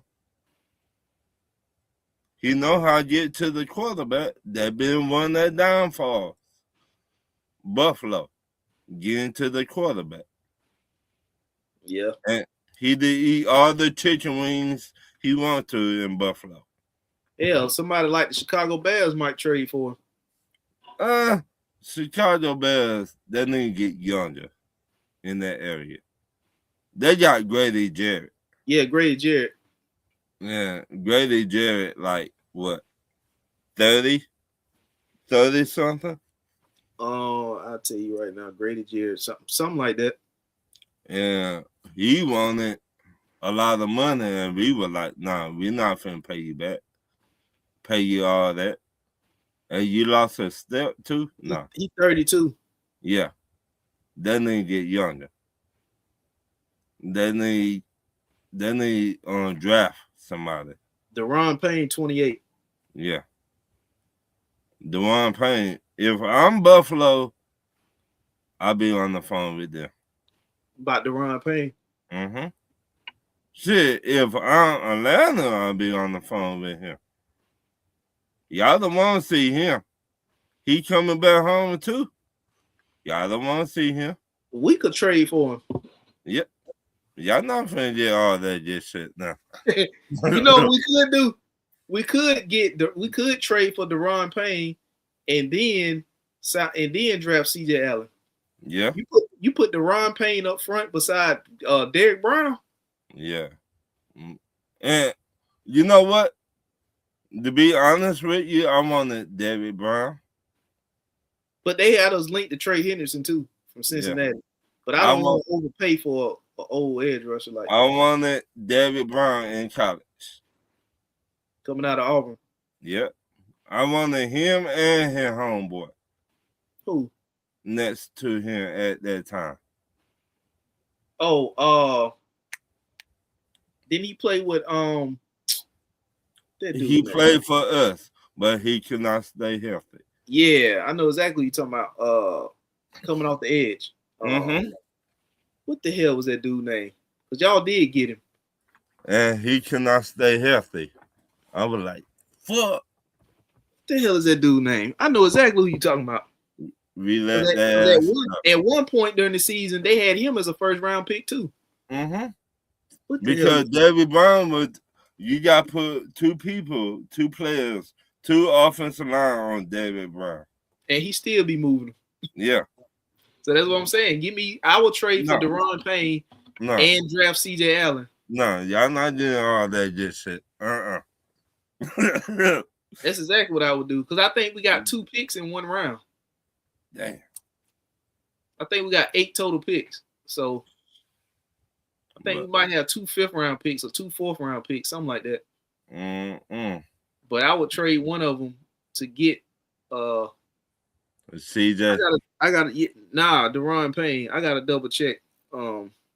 But I know we got 8 picks total. So we got 2 picks in one of them rounds. It's one of them later rounds. It ain't one of them first 3 or 4 rounds. It's one of them later rounds.